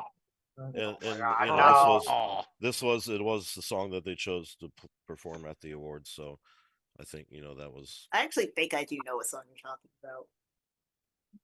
But yeah, that's I probably do, because that's one of those games where obviously I haven't played it. I don't have a gaming PC, nor do I have a PS5. But I've heard so many songs off that soundtrack, and every time I'm like, oh my God. And Tony. I know I might get a lot of groans for this, and you might Sim- eye roll. Is But it it simple means and clean? it is not simple and clean. Okay. It is dearly beloved. Nice. That is the first song I heard from Kingdom Hearts that truly made me cry. It speaks to connection. It speaks to longing. It symbolizes a cherished bond you have with someone, and a lot of people have described it as happiness with just a hint of sadness. You know, it speaks to the bond that you make with someone and how well it stays, even though you can't see them anymore. Even though you might not be able to feel them, they are still there because that bond is still there. I can dig that answer. I dig that. You know, Chris, we have a song like that. Do we? Mhm. Is it the Chocobo song? God, you know me too well. That was the one time I was hoping you were not going to read my mind. Oh no, I know you too well. Mates. Man, I'm gonna have to listen. I'm gonna have to listen to the Nier soundtrack after this, because all the shit y'all are saying is just making me think of Nier songs. I'm like, I kind of cried during the credits of Automata with Weight of the World playing, and City Ruins just made me feel good. Song of the Ancients. Oh, God, God. you people with your sad emotions. God. Hey. Hey, I said happiness with a tinge of sadness. Hey, Song of the Ancients isn't sad, and Weight of the World isn't that sad either. It's a very triumphant song. Am I too old and jaded? Am I just aged beef? I don't know. How do you feel about Nickelback? Oh, fuck them. No, you're not that old yet. They didn't do anything wrong, but fuck them. I can't think of a more hated band that did nothing wrong. They just made a bunch of frat dudes happy. Yep. Well, since Chris did by fact checking, because I was going to mention the sales, which Destiny I did not see any sales on that one, but in terms of the soundtrack, we're just going to go right into judgment, which I'm going to start because I would pick none of these. One of my personal favorites is Persona 5.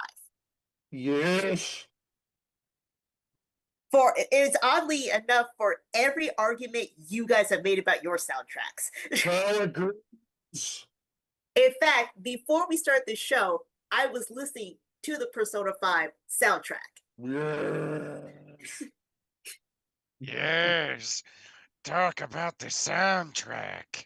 I will not, because this is not my episode. Yes. But I'm trying to think which soundtrack from you guys I could associate with the same feeling. I'm gonna be honest, Kingdom Hearts is not it.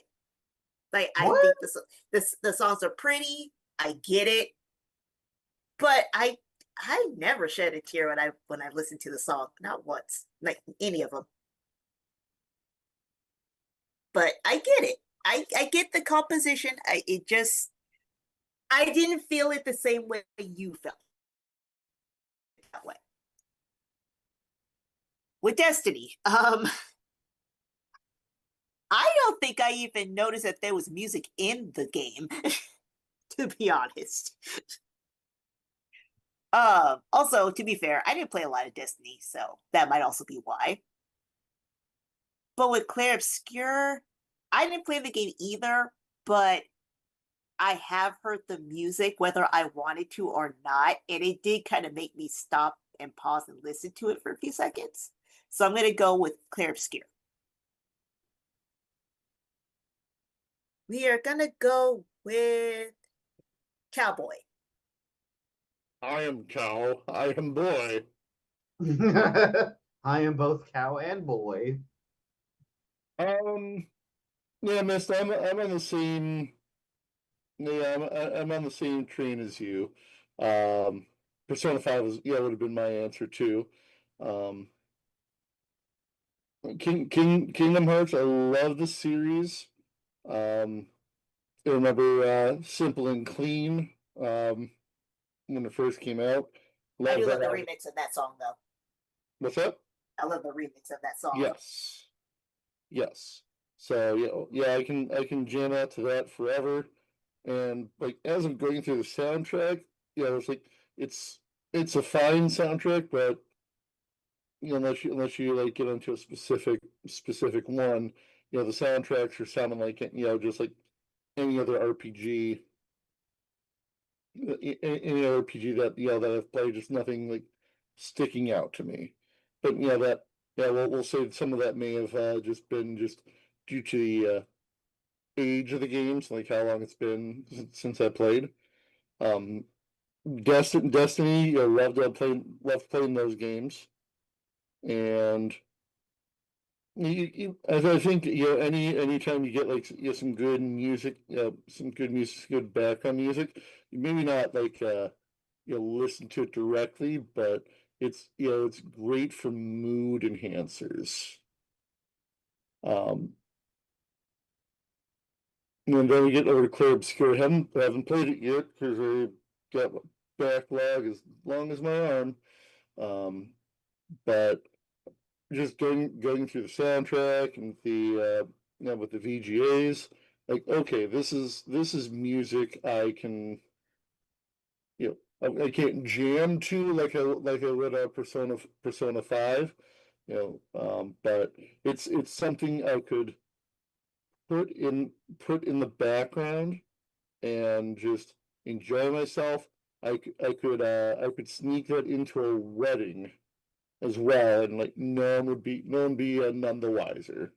Favorite wedding, like somebody besides my own, somebody just had a bunch of orchestral versions of classic like nerdy movies and songs and stuff like that. And I was just like, oh, wait a minute, hold on. This is a fancier version of Indiana Jones, or things like that. So my vote's Claire Obscure. It's a soundtrack that I'd love to get more involved with. All right. My gaming soulmate for kicks and gigs. What about you? Oh, I'm 100% going with Claire Obscure. I mean, just based on what I've heard from it, it sounds like everything is just so the mood is appropriate. You have Minoko's goofy theme, you have these epic scale like operatic French rock operas going on during boss battles. And I don't know, yeah, it scratches that itch. And also just going off of the sales alone, it's again 333 million within 5 months. To compare, near Automata's soundtrack, they're like bragging like it sold 100,000 copies worldwide. I understand it's a little more niche, but Yeah. those numbers don't lie. And maybe it's because I was drunk during a lot of Kingdom Hearts, but I truly, outside of Simple and Clean, don't remember any of the songs from it. Now, granted, we only ever played the first one, so I don't know. Maybe You yeah. did. You did. I said we, as in us as a team. Okay. You're right. Sorry, Daddy. That's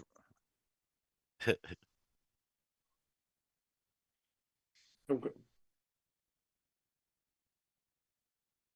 Oh, and to answer your question, Frog, yes, enemies scale to my level, but the ability I have equipped on Renoa adds to her strength stat every time she levels.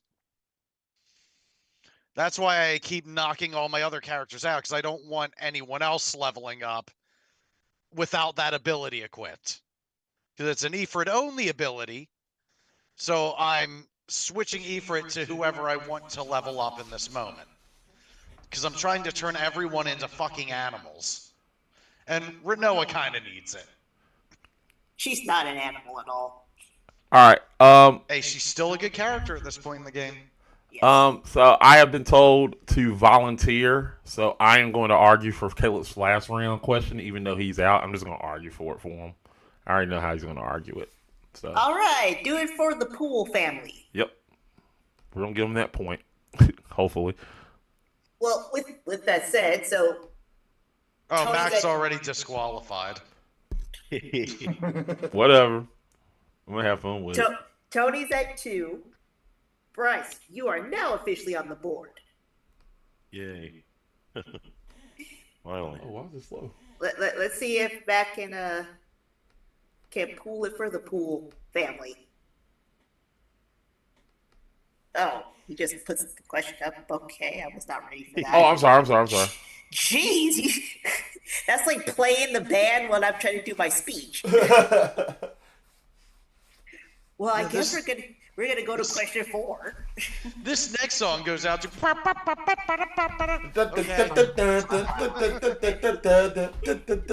Sorry. Request your time again. What?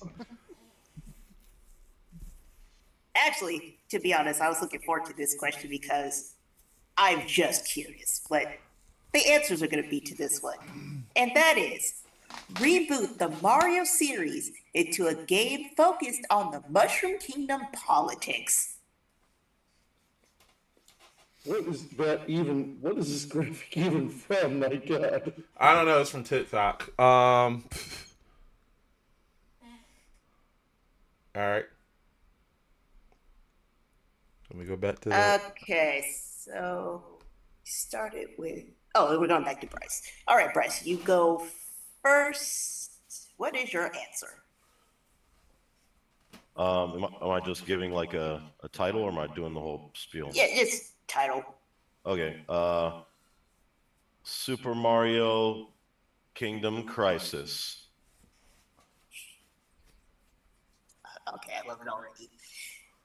Tony.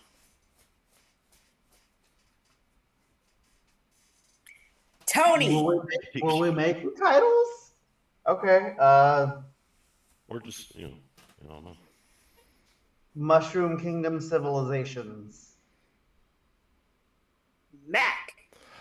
Oh, Super Mario Brothers Wall Builder.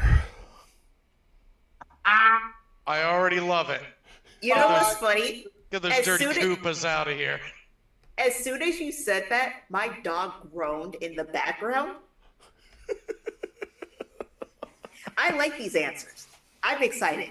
All right, so gotta get my phone. Guys, get your pitches ready while I turn on my phone.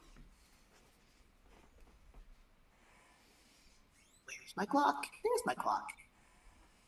Your Glock? What? Shit, I'm sorry. My bad. Yeah, I'm taking you and Kingdom Hearts down. I'm not. Hey, leave my series alone, okay? Hey, I have the series too. I can turn to my left and look right at the series I have, okay? I don't hate it. I don't hate Kingdom Hearts. Not at all. Except for maybe the third game. But anyways. 3 I minutes don't off the... hate Kingdom Hearts. I hate Tetsuya Nomura. Yes, that is true. All right. As a director. 3 minutes on the clock. Bryce, are you ready to pitch your pitch? Yeah. How many minutes you say? 3. Okay. Go. Yeah. All right. So in this game, it's like Mushroom Kingdom is no longer this whimsical monarchy. It's like the politics are all kind of at a head with each other. The different factions and parties. So like, there's all these centuries of Princess Peach's rule has gone unquestioned, and now there's cracks in the system, and all the factions want a seat at the table to, more power. The game's plays like kind of like Fire Emblem, where there's like alliances and betrayals, political choices, and then lots of dialogue depth, but more kind of like a Paper Mario aesthetic with the humor and charm of that kind of style. There's all the different factions. You got the Toad bureaucracy, you got the Koopa Reconstruction Front, you got Mario Labor Union, and the Boo Shadow Party. Gameplay, there's going to be a lot of political platform building, making laws, alliances, public opinion meters, and trying to direct the future of the kingdom.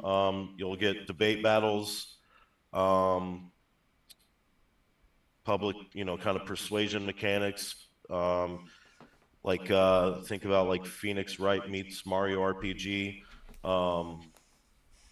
You'll have kingdom management. You got tax levels that you go through, giving Goombas voting rights, legalizing fire flowers, just different things that might come on your desk or through the politics of the Mushroom Kingdom. Stories, kind of democracy versus monarchy, species rights, labor exploitations, propaganda, corruption, all that stuff, identity, but wrapped up with Mario's humor and charm style. Big twist, half the way through the game, Peach is kidnapped and nobody knows by who. Everybody's blaming each other, and the kingdom's going out, in political paranoia. Mario, you play to investigate, uncovers conspiracies, prevents civil war, and then you kind of go through it that way.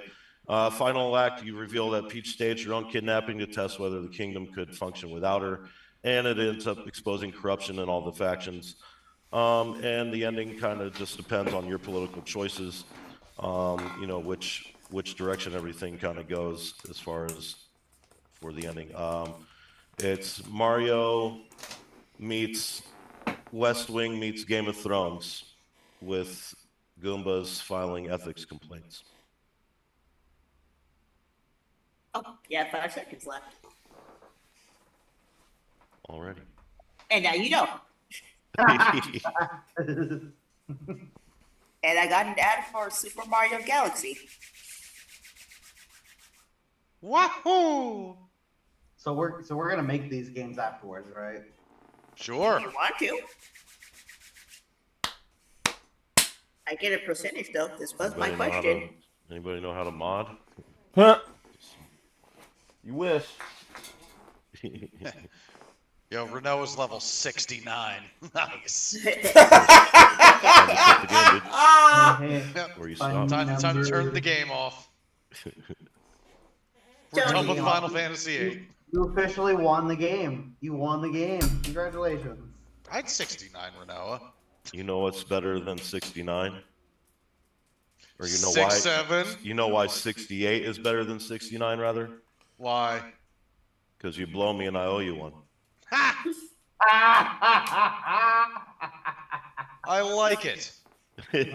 Please present the penis. Tony, are you ready? Hold on, wait. 1 second. I'm ready. Bryce, present your penis. Oh, okay. Oh. Whoa. I didn't know that's what I had to be ready for. All right, let me. Are you No! Bryce's penis? Are you ready to receive? All right, 3 minutes on the clock. Go. All right. So the way that this will work is you are in control of a civilization from a territory throughout the lands of the Mushroom Kingdom, and you choose who you run as. Each leader has their own different, things that they're good at. Someone's better at managing, finances. One's more better, maybe Bowser's better at displays of power. But it would fit the character what they're the best at, Some people are better at public speaking, so therefore they're a little bit more charismatic. And so you have to manage your land and grow and expand. You have to understand how to trade with different factions or different communities around. Or if you just take over the land yourself and fucking screw the little guy, boom, this is mine now. Not only are you trying to manage your community, but there are other people also trying to manage their own community.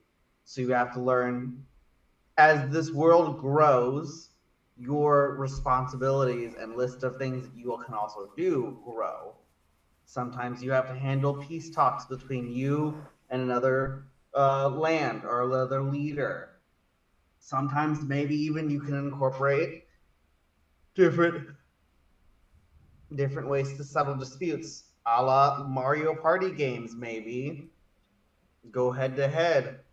If there's just no meeting,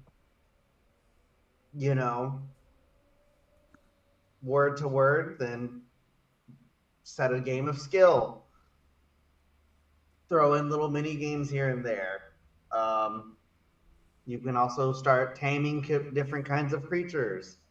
You can start researching different ways and different machines through EGAD. Maybe he helps you learn how to manage your crops better. Maybe he helps you with your armies and build little goo soldiers that just go off and die. But you know what? Your main guys are still good. But the more and more you use the goo soldiers, the more and more they start to become weakened, or maybe they're not as good as doing stuff if you don't manage it. But again, it's a living, breathing community that you have to be the head of.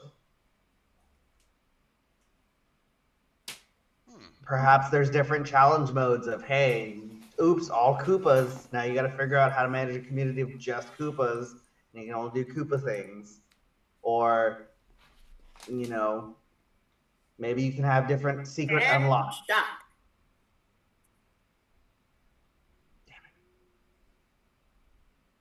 Oops, all Koopas.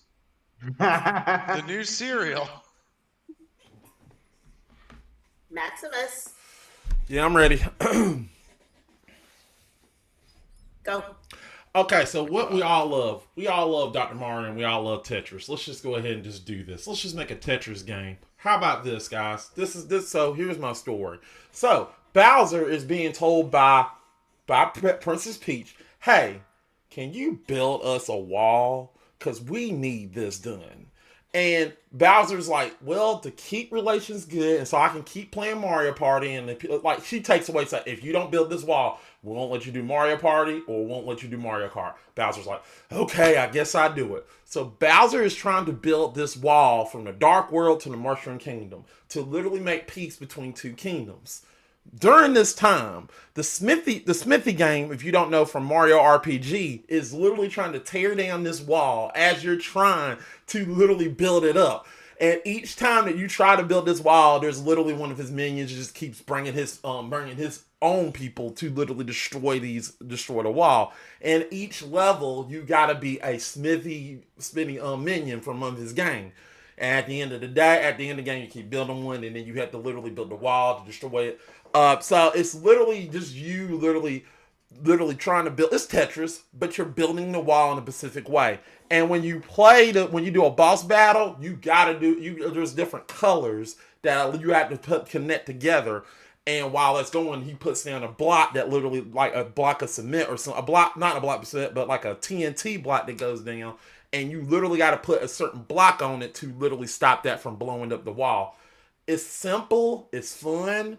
It's creative. It's not creative. Simple, fun time to play this game. You could literally, if you do this, you could literally play this on all platforms. You can play this on No, not all platforms. You can play this on. You can play. Literally, this is going to be. This is specifically going to be for the Nintendo. But this is a game that could literally be simple, something you could play.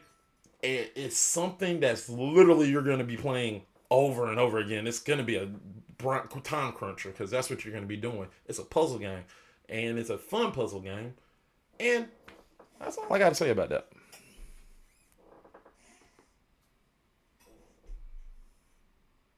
Sure, you got 35 seconds.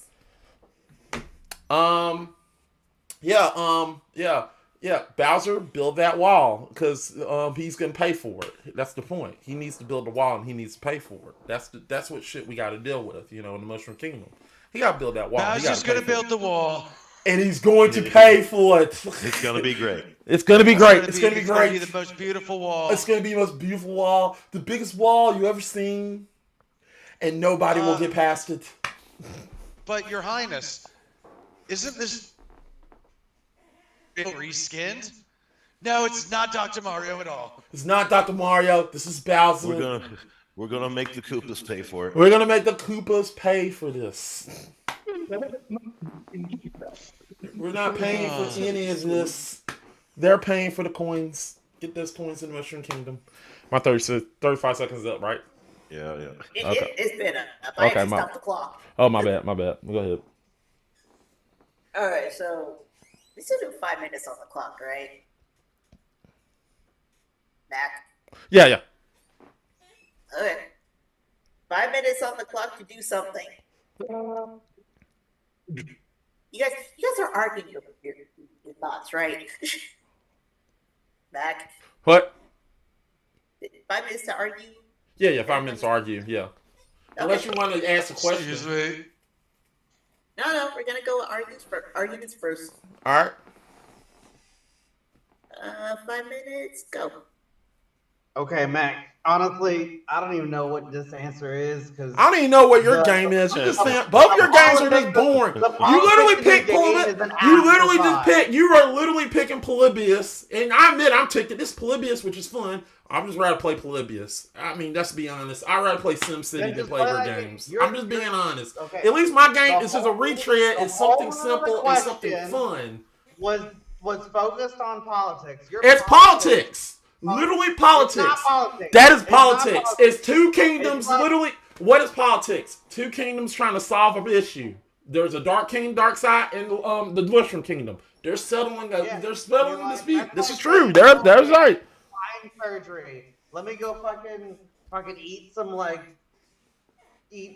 cheese or something, and it'll fucking fix itself or something. Fucking, you're taking. I mean, you're obviously you're arguing about the political part and not the actual gameplay, which is fun. Unlike yours, which is just boring. This is literally just like, oh yeah, let's just go through each faction of the game. Yeah, it's fun, but after a while, it's just like, I'm not gonna lie, Tony. I fell asleep in yours. And Bryce, I didn't forget you, motherfucker. Your ass is just the same as Tony's. Your game sounds like a Tetris reskin. It's a Tetris reskin. But let's be honest. There are literally millions upon millions of Tetris reskins. There are millions upon millions of Tetris reskins. So don't try to pull that bullshit. Bryce, how many, if you're gonna argue for mine, yours is just copying the other games too. I admit, I am copying Tetris. It's not original. None of our games here are original. So it goes back to what is more fun to play. Your games are boring, mine's not. See if something will stick at this idea. I mean, look, you're literally talking about political, like, oh my goodness, let's just talk about political and office. That's just boring. I don't care about that shit. It's still going to have that Mario style about it. It's still going to be a fun Mario game. Easy to understand, fun. It's boring. Both of y'all ass games are boring. I mean, I literally just said, hey, let's just put Tetris and just build a wall. It's fun. Over and over again. World building. And consequences and choices in a Mario game now. And if you're gonna ask, before you ask, and before any of you ask, yes, before any of you ask, if Mac, if you're going for the meme, yes, I'm going for the meme because it's fun. It's a fun meme to go after. Hilarious. It is hilarious. This is a hilarious, fun meme that is really need to be tactical. I feel like this is a good game that can be made. It's a fun game. Yeah, Your games are just like, yeah. oh my god, I'm gonna play all these other games. Yeah, it's probably fun. And I admit, I'm probably gonna lose because Miss loves Sims. But I'm just telling you, it's just not fun for me. Just imagine like Toads filing paperwork at superhero. Man, nobody wants to see Toad file taxes. That is boring as fuck, my guy. Goombas protest. Oh my god, let's see in, out, in, out. I'd rather play fucking. Disappearing mid-debate because they got too. I'm gonna be honest. I'd rather play. I would play Animal Crossing before I play your game. Political, but it's Animal Crossing is better than your game.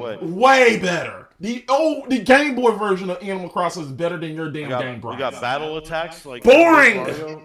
Debate battle. You're literally trying to make an RPG into a political game. You literally made Final Fantasy VII. Filibuster. You're doing Final Fantasy VII remake. You're literally just. You shut it up as soon as I said that. Yes, you are. And Chris hates that. That's exactly what you're doing. Final Fantasy VII remake. That's all it is. Political parties, boring ass shit. Tony, I don't even know what the fuck your game is.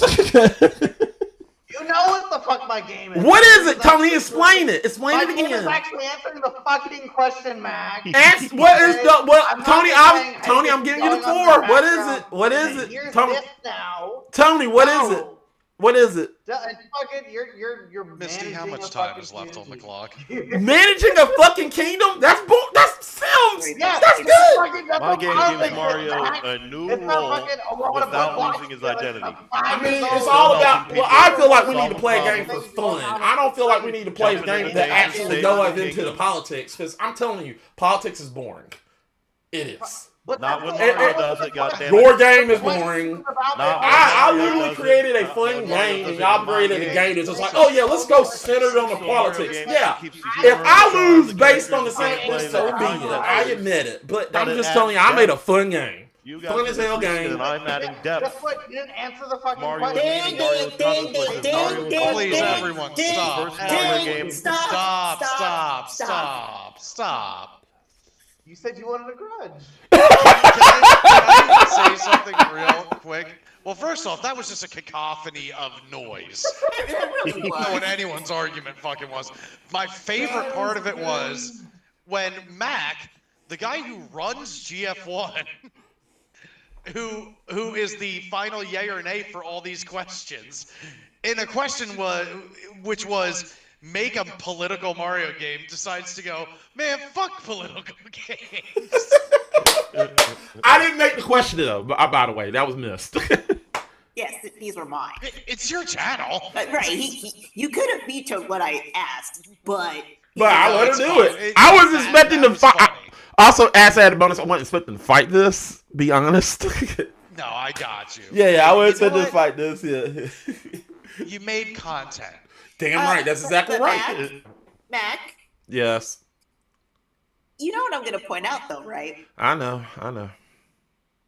You may not have been prepared to fight this, but you did prepare Caleb to fight it, so you knew what he was going to do because you helped him. Oh, yeah, you're damn right I helped him, and I was going for the memes, damn it. I don't give a fuck if I win or lose. Let's go. Yeah, fuck Caleb. No. Ruin his chances. Yeah. No, Caleb was having fun. I'm not gonna lie. I told Caleb, I text Caleb, just have fun with this question. If you're gonna lose, have fun doing it, and that's exactly what you got to do. Have fun. I know I'm gonna lose. I'm gonna have fun doing it. Shooting the dude in the foot, man. Prepare our young grasshoppers to be losers. Hey, let her have fun. Now I kind of feel bad for Caleb. Why do we fall, sir? Quick, everyone, gang up on Mac. Go ahead, gang up on me. Okay, so just to keep this ball rolling. Okay, Chris, John, you don't have to do this format, but if you want to, let me know. I'm going to give each one of you, as the contestants, each one of you a minute to answer my question. Okay? I'm down for that. This is like a real political thing, okay? Oh my God. Minute to our question. Politics. So my question to you is, because y'all did not factor this particular kingdom in your games, Daisy got her own kingdom. How does she factor in? And we're gonna start with, who do we start with? Did we start with Bryce or Tony? You start with, I think you started with Bryce. Yeah. Okay. Bryce, you got 1 minute to answer. How does Daisy factor into your games? They're your game. Go. I'd say that they're a fully independent nation and they're just watching the chaos closely. And maybe sometimes she comes in as a foreign diplomat, makes a little cameo, just to keep an eye on things, make sure she's not in any danger. And maybe kind of helps Mario out a little bit, becoming a political mentor, you know what I mean? Maybe because he's not so skilled in the politics. And, she can maybe have her own secret agenda as well to swing the influence in certain elections or whatever. But it would still be playable. It would still be a playable gameplay zone. But she would be just an independent country or nation from the rest of the kingdom. Okay, and your time's up. Yep. Tony, 1 minute, integrate Daisy into your game. Go. Daisy's been integrated. I told you. The world is living. Anyone who has a fucking ball in the court is managing their own kingdom. So you might choose someone, but everyone else that's also managing a kingdom, dude, fucking Rosalina's in this. She's managing her space colony with the Lumas. Daisy's also, you can trade back and forth. You can, make an alliance. You can piss her off too. She'll mess you up. But again, everyone who has power in this world can be an ally or be an enemy.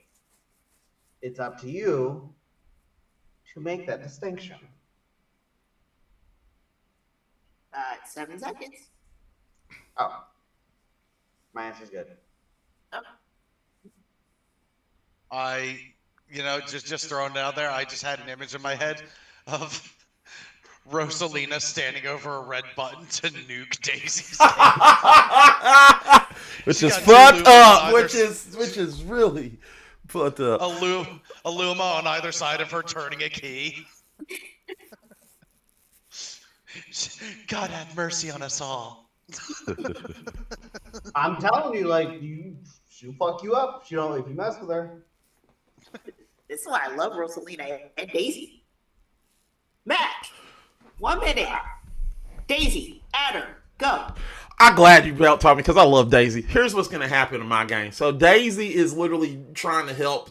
Daisy has never been a part of the act, just been a part except in the Mario games, the Mario Game Boy game. So what's going to happen is Bowser is about to be beaten by Smitty. And then all of a sudden, Daisy and her forces come down and beat the shit out of Smitty and actually help Bowser up. And they actually, they adapted up. Bowser all right, thank you very much, Daisy. Appreciate it. Daisy actually showing up and doing something. That's cool. That's what we want to see. I've been wanting to see Daisy do something besides stuff in Mario Kart, which is cool. But I want to see in Mario Party. I want to see her do some shit. That's what we want to see. We want to see her do some actual stuff, not political stuff, actual fighting. She actually used her butt to knock Smitty out of the out of the universe. And then the next thing you know, he goes up to Rosalina, and Rosalina smashes him to a black hole. That's the ending. Do you think Daisy has an OnlyFans? Probably. That's part 2 of my argument. Nah, fuck off, gotta no. build the coffers somehow. You don't get to add on to shit after the time happens. Oh, motherfucker, you've been adding on shit all the time. Don't pull that bullshit. No, I haven't. Oh, yes, you have. Like what? Don't be mad because I was like, I didn't even talk about that. Ding, ding, ding, corners. Okay, John, you want to do the same format? Sure. I mean, give you a minute each. So, I think every Mario game has some sort of unique gimmick, whether it's whether it's getting like the new costumes, Mario Odyssey, the hat, Paper Mario doing his weird ass bullshit. What's the unique mechanic that your game would bring to the table? And who are we starting with? Let's start with Bryce. All right, Bryce, you ready? Yeah. New Okay. gimmick. Go. Okay. Well, like I mentioned earlier, the public opinion meter. We would make kind of like a living, breathing crowd that reacts in real time. Like a mechanic where the entire kingdom is watching you and it reacts through through your gameplay.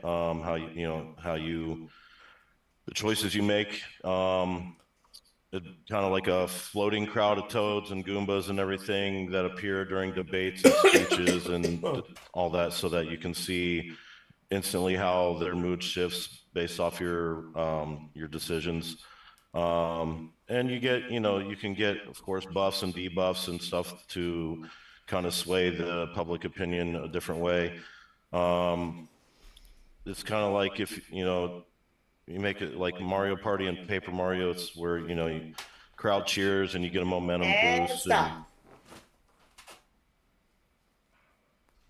All right, who you want to go next? Or who do you want to go next?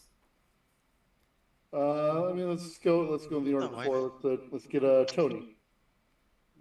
Right, Tony, ready? Okay. Go. So like I was saying, the new gimmick, fucking challenge mode. So it influences how you start the game. Maybe you have bad karma and you have to build your way back up from a negative outlook. Maybe you have crop shortages and you can only build on certain farmlands. Maybe you have a specific type of people in your citizenry, and you're only allowed to make alliances with that people because they're fucking racist. Like, we only want these people. But, Wow. it different ways to play the game based on what different challenges, and each challenge you beat, you get a star, and for each star you can possibly unlock different starting goals. So maybe you have different starting boosters. And stop. Wow, Tony, didn't figure you for a Toadist. Jeez. I'm not the Toadist. Where did you get these damn that's something a Coopers out Toadist of would here? say. All right, Matt, got a minute on the clock. Are you ready? I'm ready. Go. I'm so glad you asked this. So I just want to let you know that Bowser's not building this wall. It's Bowser Jr. that's building this wall. So when you're building this wall, when you're building the wall, there is if you get Bowser's super, there's a meter that makes Bowser angry, and then if you fill that meter where Bowser get angry, you see him gets in and he tears the whole wall down. So whatever progress you made, he will fuck that whole progress up, because you do not want to get Bowser mad. And that's where you got to do. You got to build a wall while not pissing off Bowser. And how do you piss off Bowser? By missing a block in a certain spot. It literally fills up the meter, and as you're going, the meter will fill up. And then if it fills up, roar, he'll blow up, and it misses all of your progress. And I think if you get 3 big Bowser modes, you lose the game over. That's what happens. So you only get 3 tries. 3 strikes and you're out.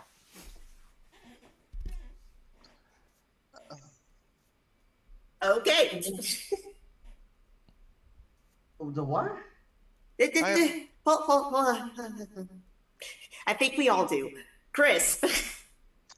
I was not prepared to ask a question that they need to take a minute to answer. So, Waluigi. Okay, gotcha. Fuck it, let's do this. What Wait, role? do you What want role me does to put a Waluigi? minute? You want me to put a What? minute on the clock? Do you want me to put a minute on the clock? Or no? I thought I'm supposed to ask a question. Yeah, I'm preparing. Do you want me to? Yeah, put... sure. Okay. I'm gonna make everyone answer. Y'all put me on the spot too here. Waluigi, what is his position in this political hellscape, and what role does he play in your game? Who do you want to go first? Bryce. All right. Wait, hold on. First of all, are you ready to answer that question? Ready as I'll ever be.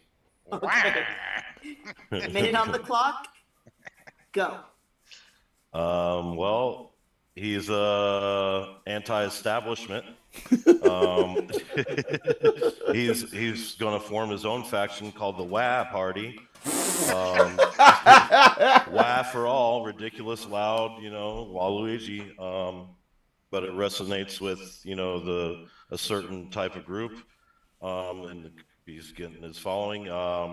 His platform's pure chaos. Free tennis rackets for every citizen.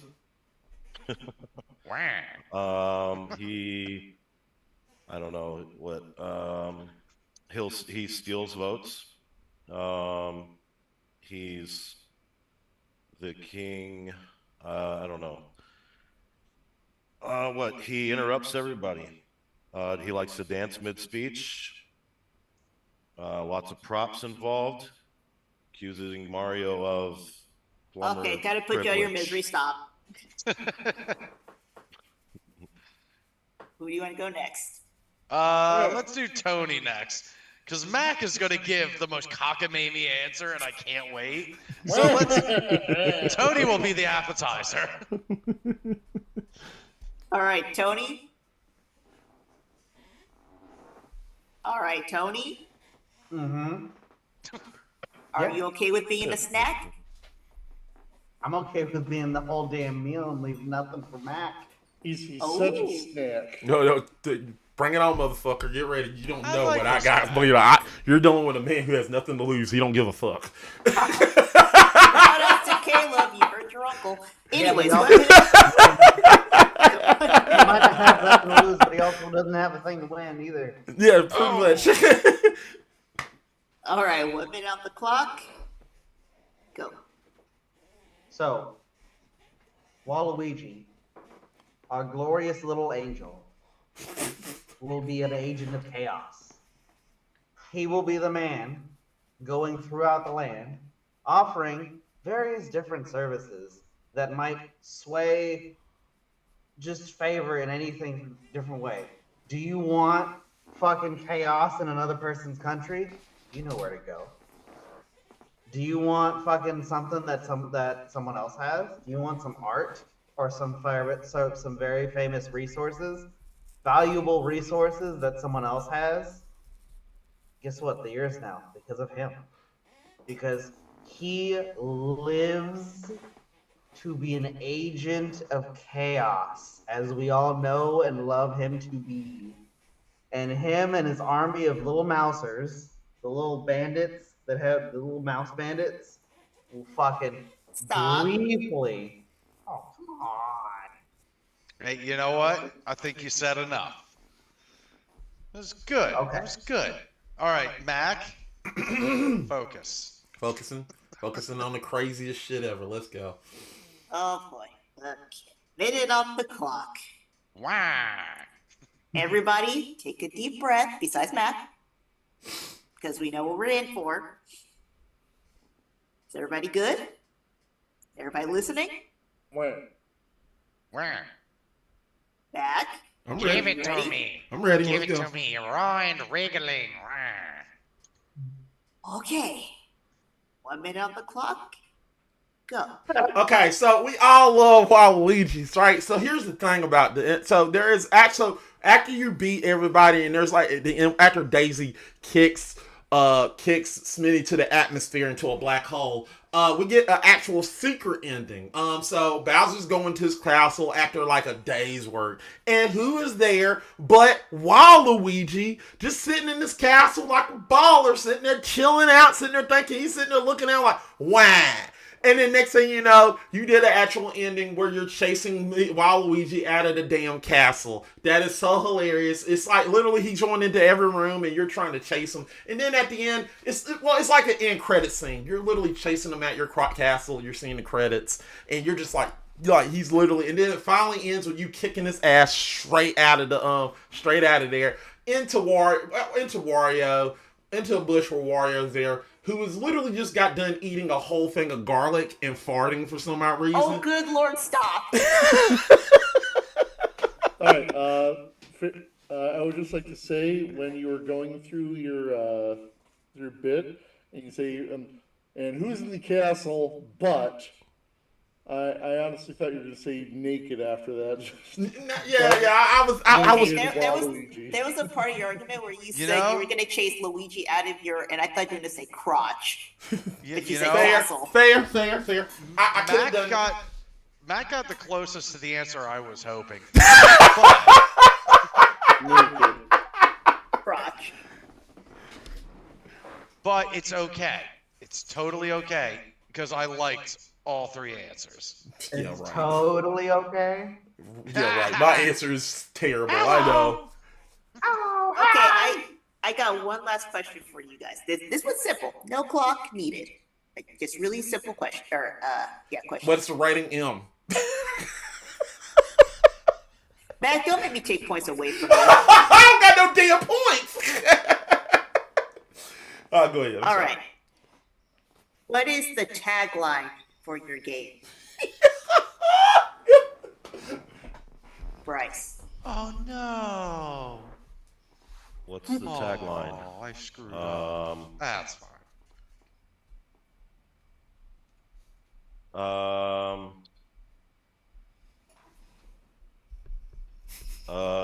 A kingdom in crisis and a plumber in politics. Okay. That's it. Tony? What's mine? Uh-huh.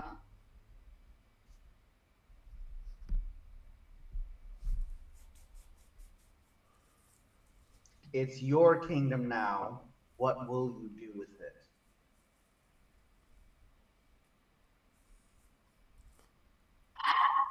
Matt? Oh, yeah, let's just keep it simple and sweet. Hashtag build a wall. Stars. Dang it. Why did that hit me like a bullet? I made it simple as possible. You told it simple and sweet. That's exactly what I did, this. Boom, baby. No, I actually fell over like you shot me. Notice I said stars at the end, so I can it's actual Mario. Hashtag build a wall. Stars. Boom. I'm here for the comedy. Fuck all y'all.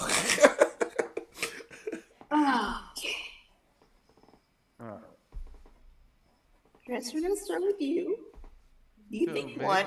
Uh-huh. Man, this is tough. No, It's it definitely ain't. not Mac. I know it's not me. No, it's not.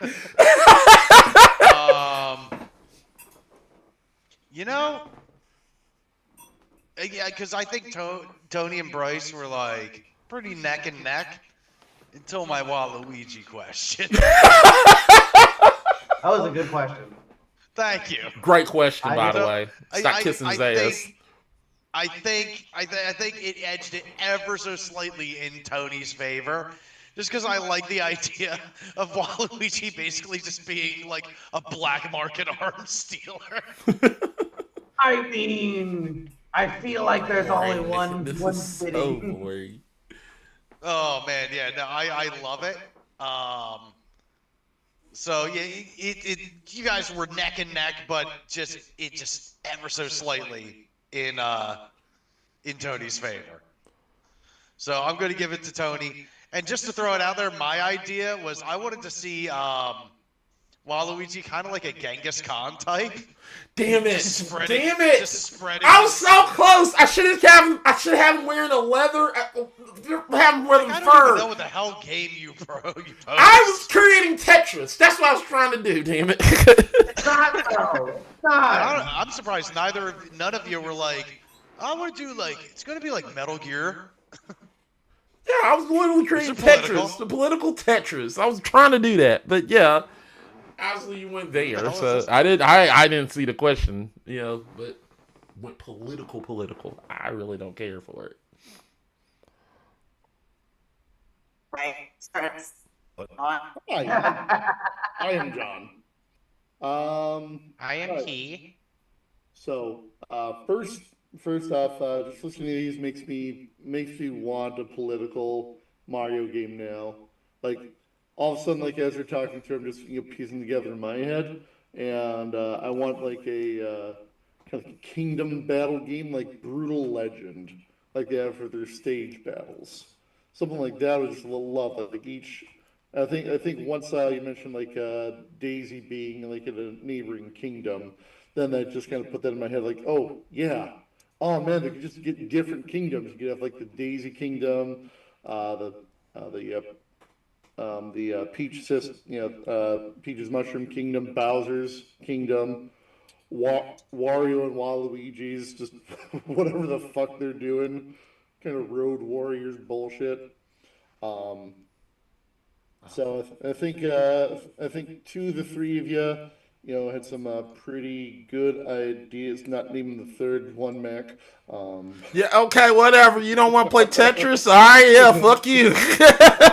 You don't want to play fucking Tetris? It's fun.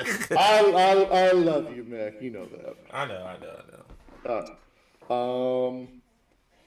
But and I think there's a lot of like kind of ideas being thrown out there, seeing what's going to stick at the wall, and I think Stick at the wall. right. But I think it actually comes back to Chris again. Like his Waluigi question, I think helped cement it for me, but in a different direction than Chris went. That I love it just for all the fucking petty shit that Waluigi could be up to. Like when Bryce said just doing all this shit like stealing ballots and stuff like that. That's totally a Waluigi thing. Just raiding a mailbox, stealing a bunch of letters, and just throwing it in a closet somewhere with just like a wah in a dream. So that's who I'm going with. I'm going with Bryce just for the pettier version of Waluigi. What if? I'm just saying. No, What if going on, no? What moving if it on. leads No, to a stop, Waluigi stop, game? Stop. Waluigi? Game. Yeah, get like with two L's. Why do I? Yeah. Keep making the same fucking mistake. No, it's fun. All right. Yeah. Waluigi needs its own game. He does. Call it Waluigi. Waluigi, yeah, where he just jumps walls. Who's gonna stop you guys? Anyways, all right. So it's on me. God damn. Mac, I'm gonna give you the minuscule point for your tagline that took me out like a sniper rifle. Because I got something. I don't give a caught me off fuck. guard. I don't care. I love that. I got it. I got something. I don't give a fuck. I was just trying to make you laugh. I don't give a But fuck. that's also for Caleb, so go in your corner. Caleb don't care.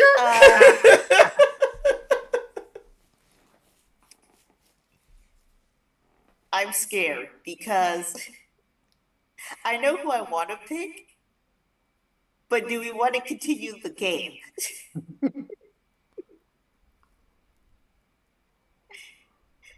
I'm asking my fellow judges, do you want to continue the game? I leave it up to you. I don't know what we're Go with talking what your heart about. tells you. Oh, God. Chris, don't hate me for this. What? Because I'm going to go with Bryce. But that also means we have to continue on because they're tied. Oh no. Oh no! Oh no! Oh no! They're tied. Who would have thought this? Oh man. Oh Oh god! my god! Oh my god! Oh my god! I mean, I could also stop it and say Tony. I mean, Okay, I'd who rather. you act- No who offense, you I'd rather actually piss say? off Cat. Just give it to daggone Bryce. Dude, Kat doesn't care. She's downstairs. She No, still Cat's knows literally that. saying in Oh, the my chat, wife "Yay, don't Tony! care." Yay, Tony!" I just want her to deceive a little bit. So yeah, I'd rather give it to Bryce and see what happens, just so she can Yes, like. I think That's I fine. think We at the can, end we of the can day, do, you gotta be okay. one more question if we must. Oh boy. So you would think after so many times of me doing this, I would know what to do at this point. So, Mac, do you have the flipper thing? The flipper? Flipper thing? Oh! You're talking about a coin? A coin? Yeah. Oh, I can do a coin. Okay, cool. A quarter. No, Cat. He did not win. So give me a second. Call it. Alexa, flip a Who's coin. calling it? Heads.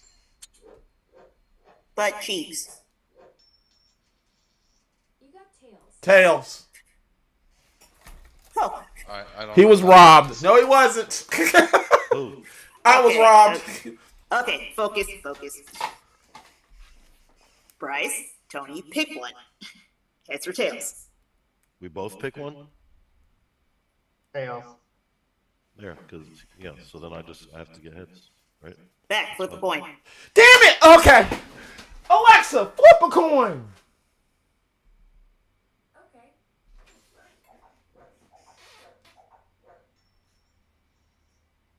Tails. What? It said tails. Oh, tails. I did. All right. Tony, What's do up? you want to go first or second? I'll go second. I'll let Bryce go first. Okay. Why Bryce, not? pick one of us. Who do you want to ask a question? Out of the three judges, Hold up, Yes. hold up. Shit happened. Oh, let's go with Big Chris. Uh-oh. Okay, okay, fuck. Because he seemed prepared. Which faction of yours? wait, hold on. Does that have to be related to that? It could be Oh, it could be anything. No, but Can Um, be anything. Except don't ask me to marry you. Will you marry me? okay, fuck, marry, kill. Oh my god, no fucking way. We're not doing that. Are you serious? Yes. Eggman? Wait, how's that gonna work? Oh, that's not gonna work. That's not gonna work, Oh, Chris. okay, fine. Oh, it'll work. No, it won't. Fuck,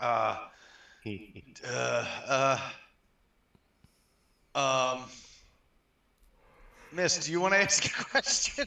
Because I can only No. think of fuck, marry, kill. I was just gonna say, Miss. Okay. Well, hold on. No, I'm gonna try to give you a little bit of a layup. Beer, Final Fantasy, Sonic about- Frontiers. I'm just throwing out words to you. Open world-ish games? I'm just throwing words out there. Formulate your question. Oh, fuck. Like the freestyle rap. Yeah, just say penis for a minute. Okay, penis. Penis. Well, Tony wins. Yeah! Hey, he didn't say it for a minute. He said it for like 3 seconds. But I was the only one who said it. He'll win, yes, he'll win. So I win by Dick. default. Dicks. I won. Seriously cannot think of a question. Yeah, he didn't say dicks. He said say penis. Penis. I won. Okay, but I won. Good I won. lord, I'm disassociating at this point. Yeah, I seriously can't think of a question. Otherwise, I thought of something. Chris, it's being put on the spot. Sometimes when you put on the spot, sometimes you just. I get put on the spot all the time, and How that can about tell you whoever I, comes I, up I with a raise up to question the first? plate. I don't know. I might have like a touch of the tism or something. I don't fucking know. I got something. This is a very Oh, stressful wait. situation. John says he has something. Cal's got something. Oh, let's hear it. All right. So Bryce, give me. Well, you have to ask both of them. Yeah, I it's know. for both. He's I the know. one going first. You just first, I just want the simple answer. Just give me a character, any sort of character, any famous character. Any famous Does character? it have to be video game or literally any famous character? Video game character, yes.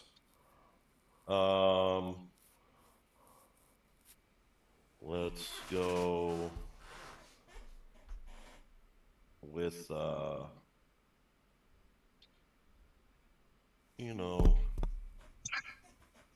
Good. I'm glad I'm not the only one. What's the dude from Baldur's Gate 3, Asterion, the white-haired vampire. Okay, you got my attention already. Oh my god. Boring. Yeah, I'm locked back in. Boring. No, it's fine. It's fine. What's your answer, The Tony? guy that I wanted to kill the halftime in that game? Yeah, that guy. What did you say, Tony?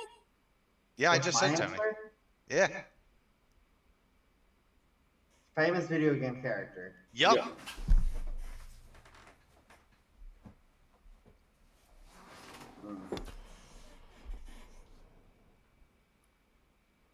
I like how there's like billions of video game characters, but when you're asked, you're like, huh. Yeah, I don't know what It's to not only say. that, but you got to pick one out of the billions.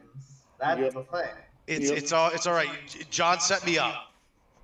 I got something to go with too. So we got Asterion and You know what? I'm gonna go BJ Blazkowicz. Oh my God, you're going with the killer. All right, cool. Go. You See, going What with do you say? Killer. BJ Blazkowicz Okay. from Wolfenstein. Wolfenstein. All right. Oh, okay. Wolf. I didn't recognize that name. All right. Now y'all need to figure out which of your characters gives better head. Oh my God. Okay, really? You're on a central kick today for some odd reason. This is not Gamer Grudge Triple X edition. I would have argued. Look, if someone were to throw that question at me, I probably would have said a Nier character, and I don't think any of them would give very good head. I was gonna ask if they knew Nier, if they ever played it. I unfortunately have not played a lot of Nier. I tried getting into it, but then I kept getting interrupted because of the animals. No, you're playing Replicant, aren't you? It's a slow burn. It's a slow burn, and then it blows your dick off hours in. Yeah, if you want to see our take on that, please like, comment, subscribe, and go to our channels to watch what we did. I almost recommend playing Automata. Even though it's the sequel, play that one first. Yeah, I mean, like, It I trims kind the of want fat. to go in. I want to go in order. Like, I want to give it that order. I feel like it deserves that respect.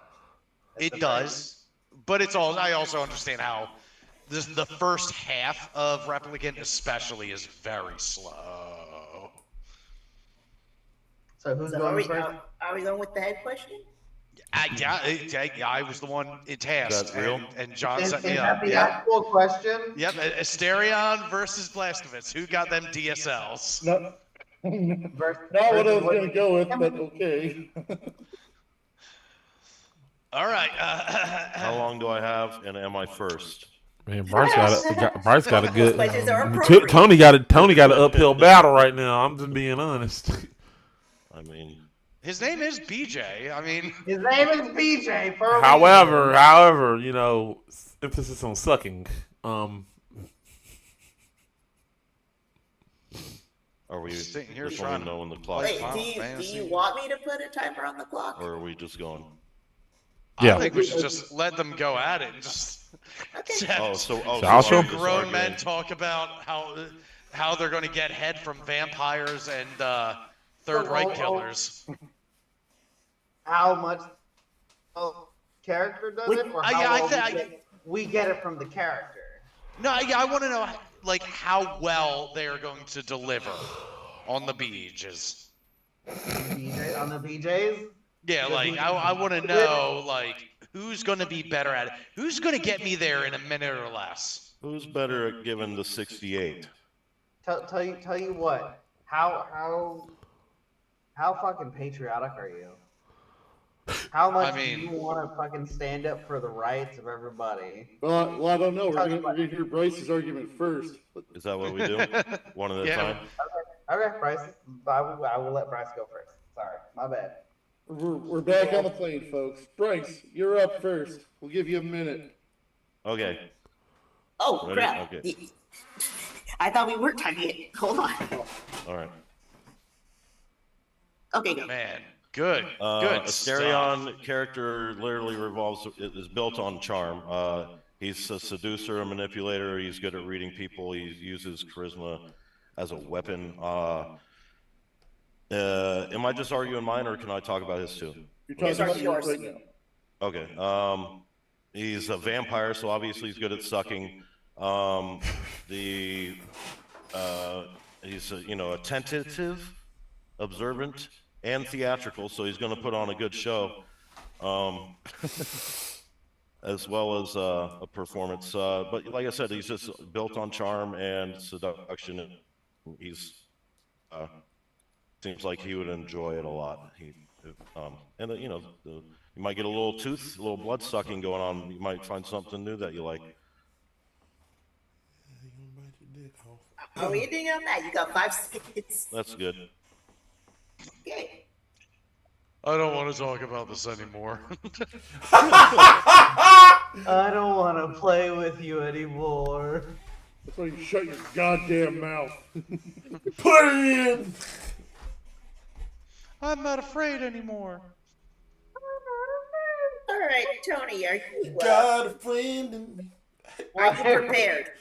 Why is this question? Because Hey. You got a friend in me. Those are the characters we picked. Because I picked Asterion and you picked BJ, so his head was just like, oh, what if Asterion gave a BJ?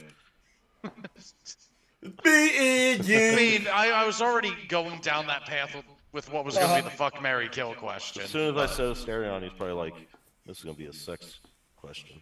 Isn't that what Baldur's Gate 3 is? It's just a sex game. Of course it is. Tony, you got 1 minute. Go.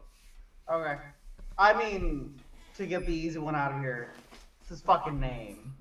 But to get the hard question, the hard answer out, he is willing to do anything and everything to make sure that freedom will win, to make sure that we live to see the fight another day. And if you fucking prove to him that going down on the dude is what we'll do, he will fucking have his pants off and the other dude's pants off in less than 10 seconds. Need to also remind you, for a good minute, he was also just a portable little head. So even easier for fucking portability. And just boom. He's also probably dishwasher safe at that point. But when the chips are down, BJ will follow. His dick is up. His dick is up. When the chips are down, his dick is up. Oh, Yeah. oh, it can't be true. I can fly if I wanted to. That's not the only. Like a bird in the sky. I believe I can fly. Alright, that's time. But I do love that little end. That will be the only pole you salute. Yeah, I can fly. Sorry, I don't know. I got a Randy Newman kick. I don't know why. I was thinking some Randy Newman songs. I got a Friend in me. Yeah. You got a friend in me. Okay, focus. So, I got needs. You got them Right, too. since you went first, do you want to boost your argument or take down tokens? I'll take it down. Some people Alright. got no reason. As long as someone goes down. After screen. Baby. All right, No you got reason. Stream, you prude. Well, it would be on that stream, not ours. It's going to be on both. It would be on ours solely. All right, you know, missing all these marketing opportunities, but whatever. There's a minute and a half on the clock. Yeah. Bryce, are you ready? No reason. Yeah. Okay, go. All right. BJ, he's not the right pick for anything really involving sensuality or intimacy. He's just his life is full of trauma, violence, survival, constant combat. He's a soldier first, protecting people, fighting Nazis, just trying to stay alive. Not really a character who relaxes or indulges in much or focuses on pleasure. He's just he endures, he survives. He's not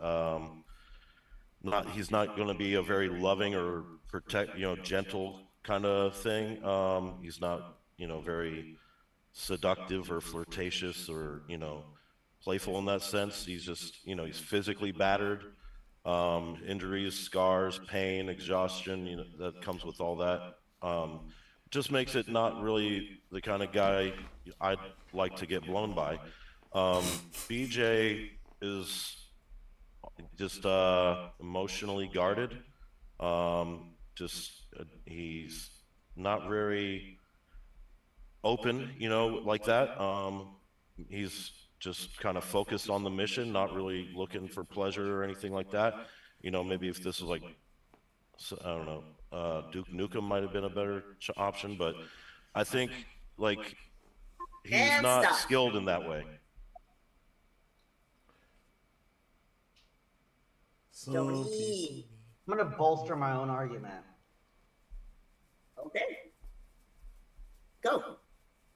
Dude, he has twin daughters and a fucking wife named Anya. He gives and gives to a self-sacrificial degree. Matter of fact, he goes from literally being on the front lines to mentoring his twin daughters because he cares, because he loves them so much. If you're one of his loved ones, he will give everything he has for you, including the best form of love. He is indeed very sensual, especially with his wife. It's noted. It's noted how fucking loving and tender he was when she was heavily pregnant and had to protect her. Dude, he is not just motivated he might have been, but he grew as a person. He saw who he was taking care of, and he's like, you know what? This is what I want now. He might have been scarred, but so are a lot of people. And they end up becoming some of the most emotionally in-tuned people. He might not seem like it, but underneath all that muscle is a heart that beats, and it beats for others, and it might beat for you too, while he beats something else. Hell yeah. And stop. I was wondering if you know loop back around to that. What? Oh, the yeah. Okay, so we just voted at this point, right? Yeah. Yeah. I'm gonna go first. And I'm gonna preemptively say, Matt, shut your pie hole. Asteria. Okay. All right, cool. Simply put, as somebody who still has a bleeding uterus, I need a man who's not afraid of blood. Hey, he's not giving you a blowjob. You don't Yeah, have a he's dick. giving them a blowjob. That's Either right. way, I need a man who's not afraid of blood. You did Regardless of say have a head, dick. though. You did say head, which could imply either Yes. way. Oh, okay, That's yeah. No, No, I thought, so I what the thought, fuck I, is that? I thought I specified blowjob, but no, that's fine. I take it back. Man, Okay. Astarion's a bitch anyway, so I don't care. Who asked if you did care? Well, yeah, he'd be a little bratty sub. Yeah, he's bratty. He's not gonna fucking do that. Oh I'm no, literally he's the kind. I will defend him in that he's the kind that's like, if it's kind of hot, he'd be like, "You make me." You literally Yes. know he's that guy. You literally put like a chain around his neck, collar around his neck, and says, "Get out here, bitch!" You know, stuff like that. Yes. Yeah. You And tell I him- am fine with that. And then people literally introduce him. And he Oh said, my "Your name God. is bitch. Shut up." He said, "Yeah, you know, you just literally just don't let him talk. He's a sub." But yeah, fuck him. Oh What no! did you do? I got one-shotted. Oh shit. How much progress did you lose? Oh God. About 10 levels on Quisty. Oh. Oh. Oh. Just for that, Chris, you go next. Oh. I agree with Mist on most things, but just based on the argument, I have to give it to BJ Blazkowicz, just because there's so much more stuff mentioned about his puffy lips. Yeah, he went there. And I feel like he'd give a very intense BJ. Like, you want me to suck that cock, I'll suck it hard. It For is America. the name. That's it. This is gonna happen. I'm doing this for America, not them fucking piece of shit. Name redacted. You want this to happen? Hey, Fine. John. Here's the playing wheel. Just do what you need to do. You do what you have to do. I'm staying. It's the cow's turn. Ha. Welcome to my world, bitch. It's okay, Cal. You know what's right in your heart. Tony, shut the fuck up. What's right? Nice to Tony. He's a sweet prince. Oh, fuck me. Actually, wait, I could just bring everyone back to life, because Quisty is the only one that needs to level up. Let's just bring Squall back. Fuck it. Tony, America. Here, Fuck yeah. America, freedom blowjobs for everybody.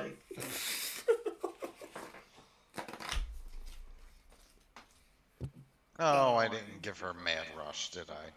With that said, we're just. Oh no, it's all still on Renoa. God damn it. Yeah, we need to go. Oh boy. Yeah, Tony, you win. Did he really? I'm 3 for 3. That's the question. Did he But really at win? what cost? At what cost? You know what, the I was listeners today, stopping kids, nothing for that point. we all lost. There are no We kids all here. lost. No, them kids need to stay the fuck away from here. That's my point. Oh boy. They didn't read the sign beginning. Matt, Oh, good lord. Children can't read. Yes, ma'am. If You they caught could me. read that, they'd be really upset. anyways, Bryce, you're runner-up. Yay. Yes. Hello. You have ever slightly more dignity than Tony right now. Oh, thank the Lord. Oh my god. I'm glad I didn't win. Bonus, too. The real winner. There is The no real winner.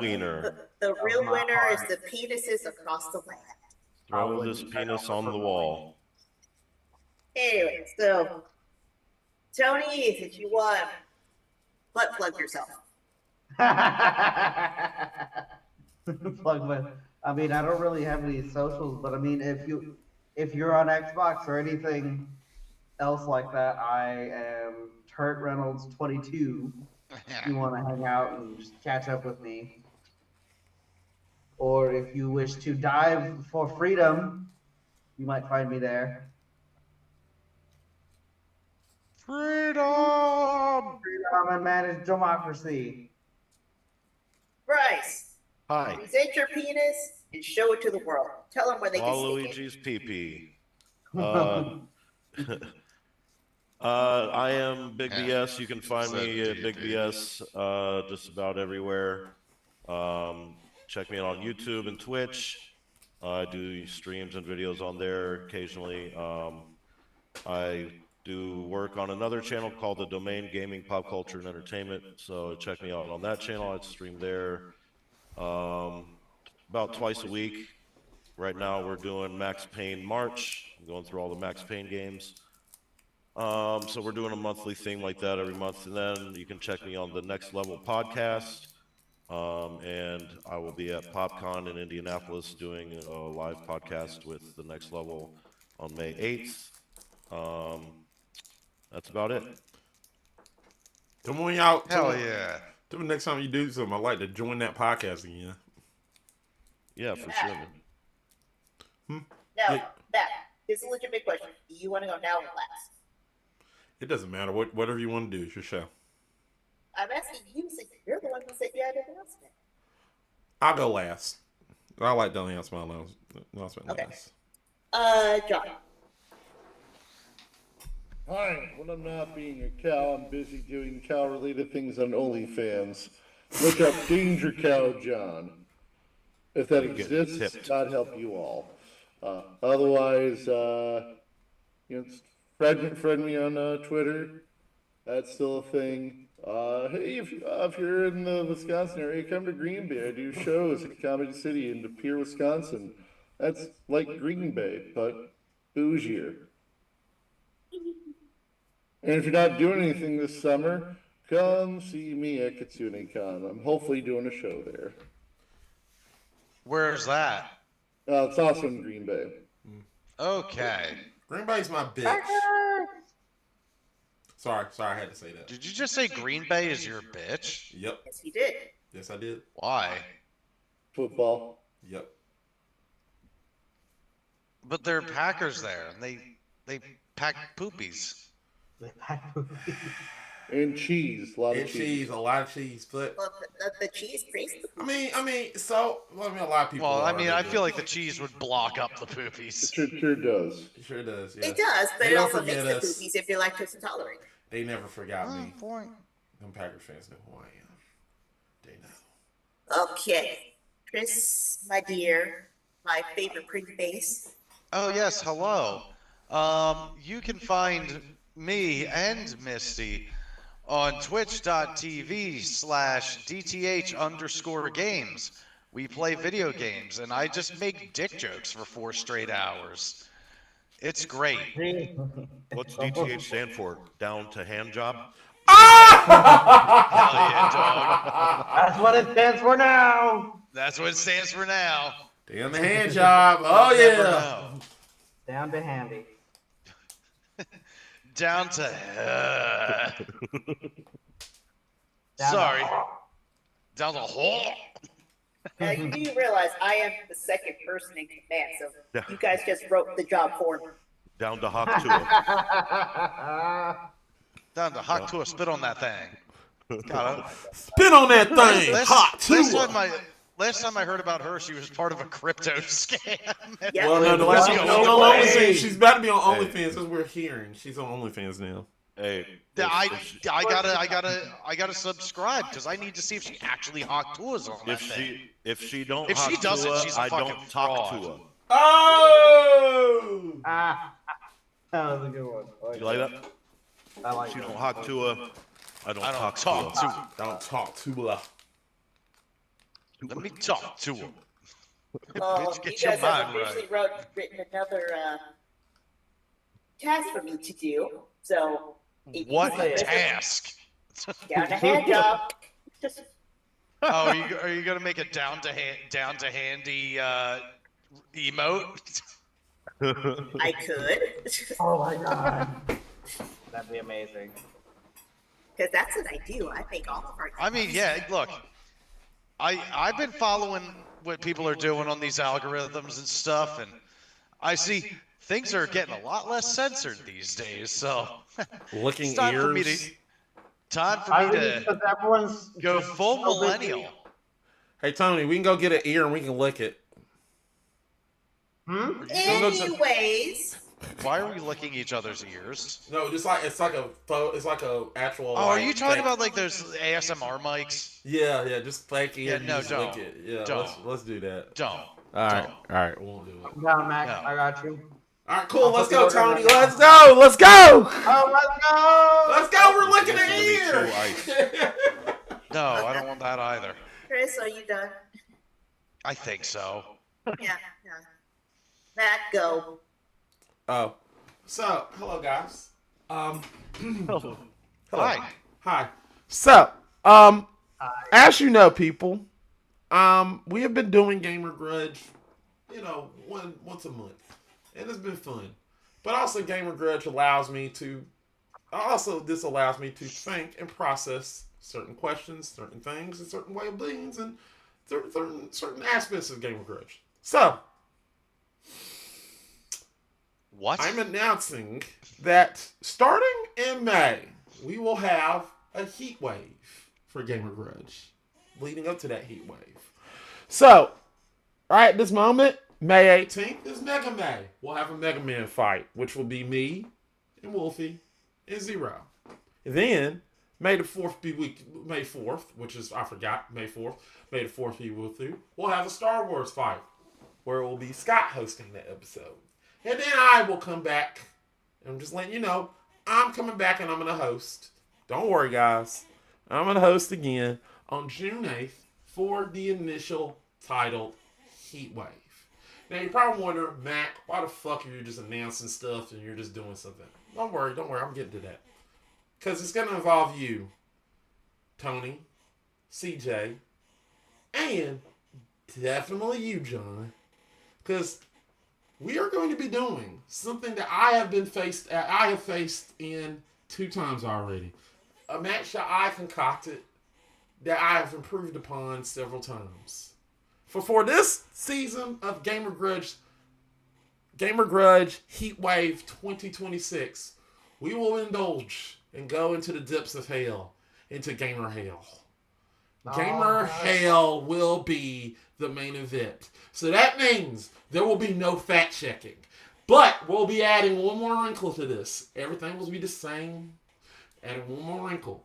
For every round the person wins, you'll get a 10-second head start. The winner will get a 10-second head start with no interruptions in the grudge round. 10 whole seconds. So get ready, people. If you go with me in 2, because I'm telling you this year, for Gamer Grudge Heatwave, it's going to get hotter. Only going to get hotter than what it already is. Mac? Yes? I don't know how to describe the feeling of all the gibberish you just said, but it's like I can't see anymore. Just know, June. Okay, I'm gonna repeat myself. May 4th. No, No, please don't. No, I know. We got The only gamer hell and heat stroke and stroke The job. Backstroke and GF1 max stroke. Hawk 2 on that thing. Hell yeah. I mean, I control the The only strings. thing I can heard was just that- say, Mac just announced the 4th game that I'm gonna win, so I look forward to it. Damn. I mean, you gotta get to the semifinals first, and CJ is no pushover. He's Oh, CJ, is that the Trill knockoff? yeah. Okay, The Trump knockoff? Trill knockoff. Yeah, he's tough. Troll knockoff? He's just like Trill. Oh, Trill. I thought you were saying troll. I'm like, what? No. He's a troll Trump and knockoff. then troll? He's the more Trump does troll. centered person around Trill. Yeah, he's gonna give you a tough time, Tony. He's very tough. So. Oh, I look forward to it. He's going to be a tough one in that semifinals matchup. And also as added bonus, the person who's going to be hosting that semifinals matchup, get ready. It's going to be Zach. So, you think we're tough. Get ready. We're tough. Yeah, Zach's a tough cookie. Zach, Hey, you hey, got to like be they specific say. with Zach. Gotta give you the old Zach attack. It's like they say, if you're gonna be tough, if you're gonna be dumb, you gotta be tough. When you get knocked down, Yeah, you but gotta he's get also back up. smart. Huh? Yeah, but he's also smart. He's not dumb and tough. He's smart and tough. Zach's a Oh, smart I guy. mean, Yeah, he is really, really smart. He'll come up with well, the look questions. forward to it. His questions are going to be not only. It's just I'm telling you, get ready. You better not come up with no bullshit on Hey, this. John, do you still have the plane wheel? Oh, you mean like the fucking stupid Tetris all? John, if you still have the wheel, can you pass it back? Okay. What? Yeah, because I'm going to ramp this plane into a tree now. So if we can Yeah. stop. It's nearly 11:30 at night. All right, let's Yeah. go. I'm ready to do it. I'm ready to end this anyway. So Yeah, so that will do it for this episode of Gamer Grudge. And And this episode of DTH Games. you killed a dinosaur. Yeah, well, a meteor killed a whole lot of them. So I don't know what one chick with a whip is gonna do. Okay, I'm ending the stream, guys. Bye. Bye. You guys.